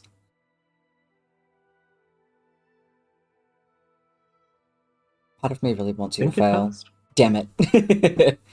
I had 5 inspiration thanks to you. I know. But it would be Admittedly, really I'd only ever funny. use 1, but Yeah. Okay. Ask your questions, turtle boy. So you get a connection, and immediately when it starts, you just hear a "Ugh."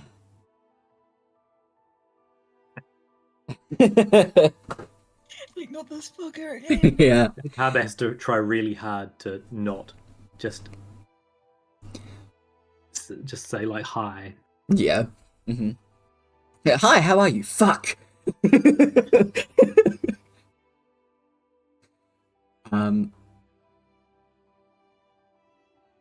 Would you help in the fight against the Overseer? You just hear, no.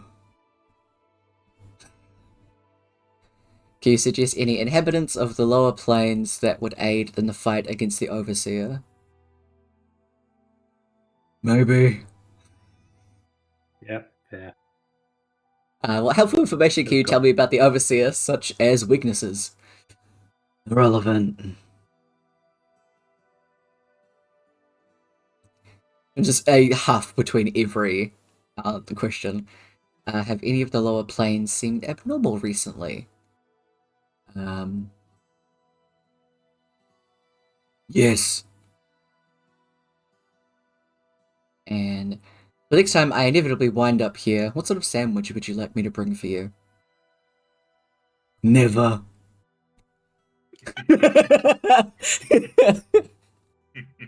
Consult with Dolner about that sort of flavor. Yeah. It's an acronym, so nachos, egg. I want to say Viridian, but I know that's a color. Just paint. More egg. And then the river Styx. Just a drop. Yeah. Or just No, river, it's just like river herself. You don't actually provide the river Styx. He just dunks it in like you do Oreos in a glass. Yeah, absolutely. It's then that afterwards, Kaba, you get a question.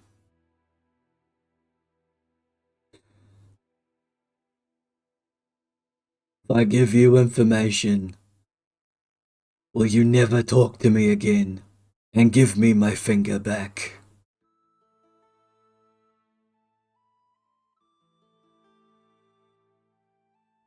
I can unhappily agree to the first. Unsure about the second. Just working on its whereabouts. You don't know how, but you just hear.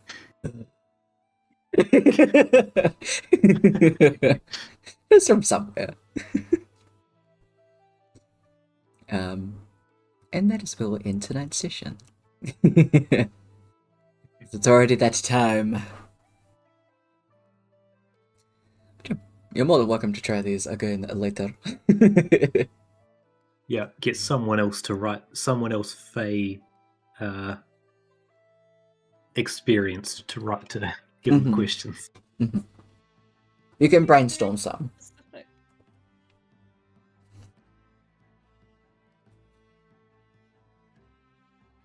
I mean, it's a ritual cast, so technically you can just keep doing it all night. Yeah.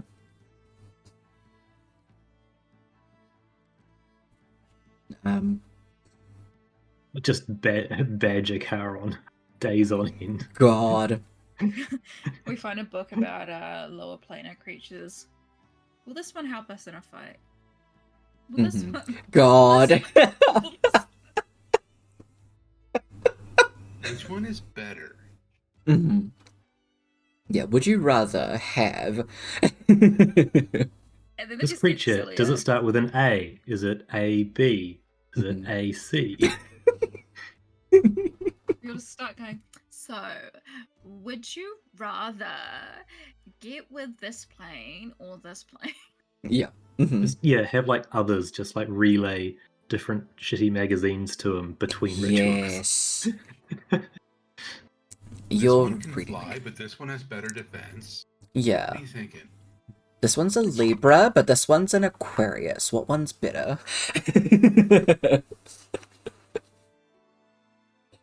Would you rather date a warlock or paladin?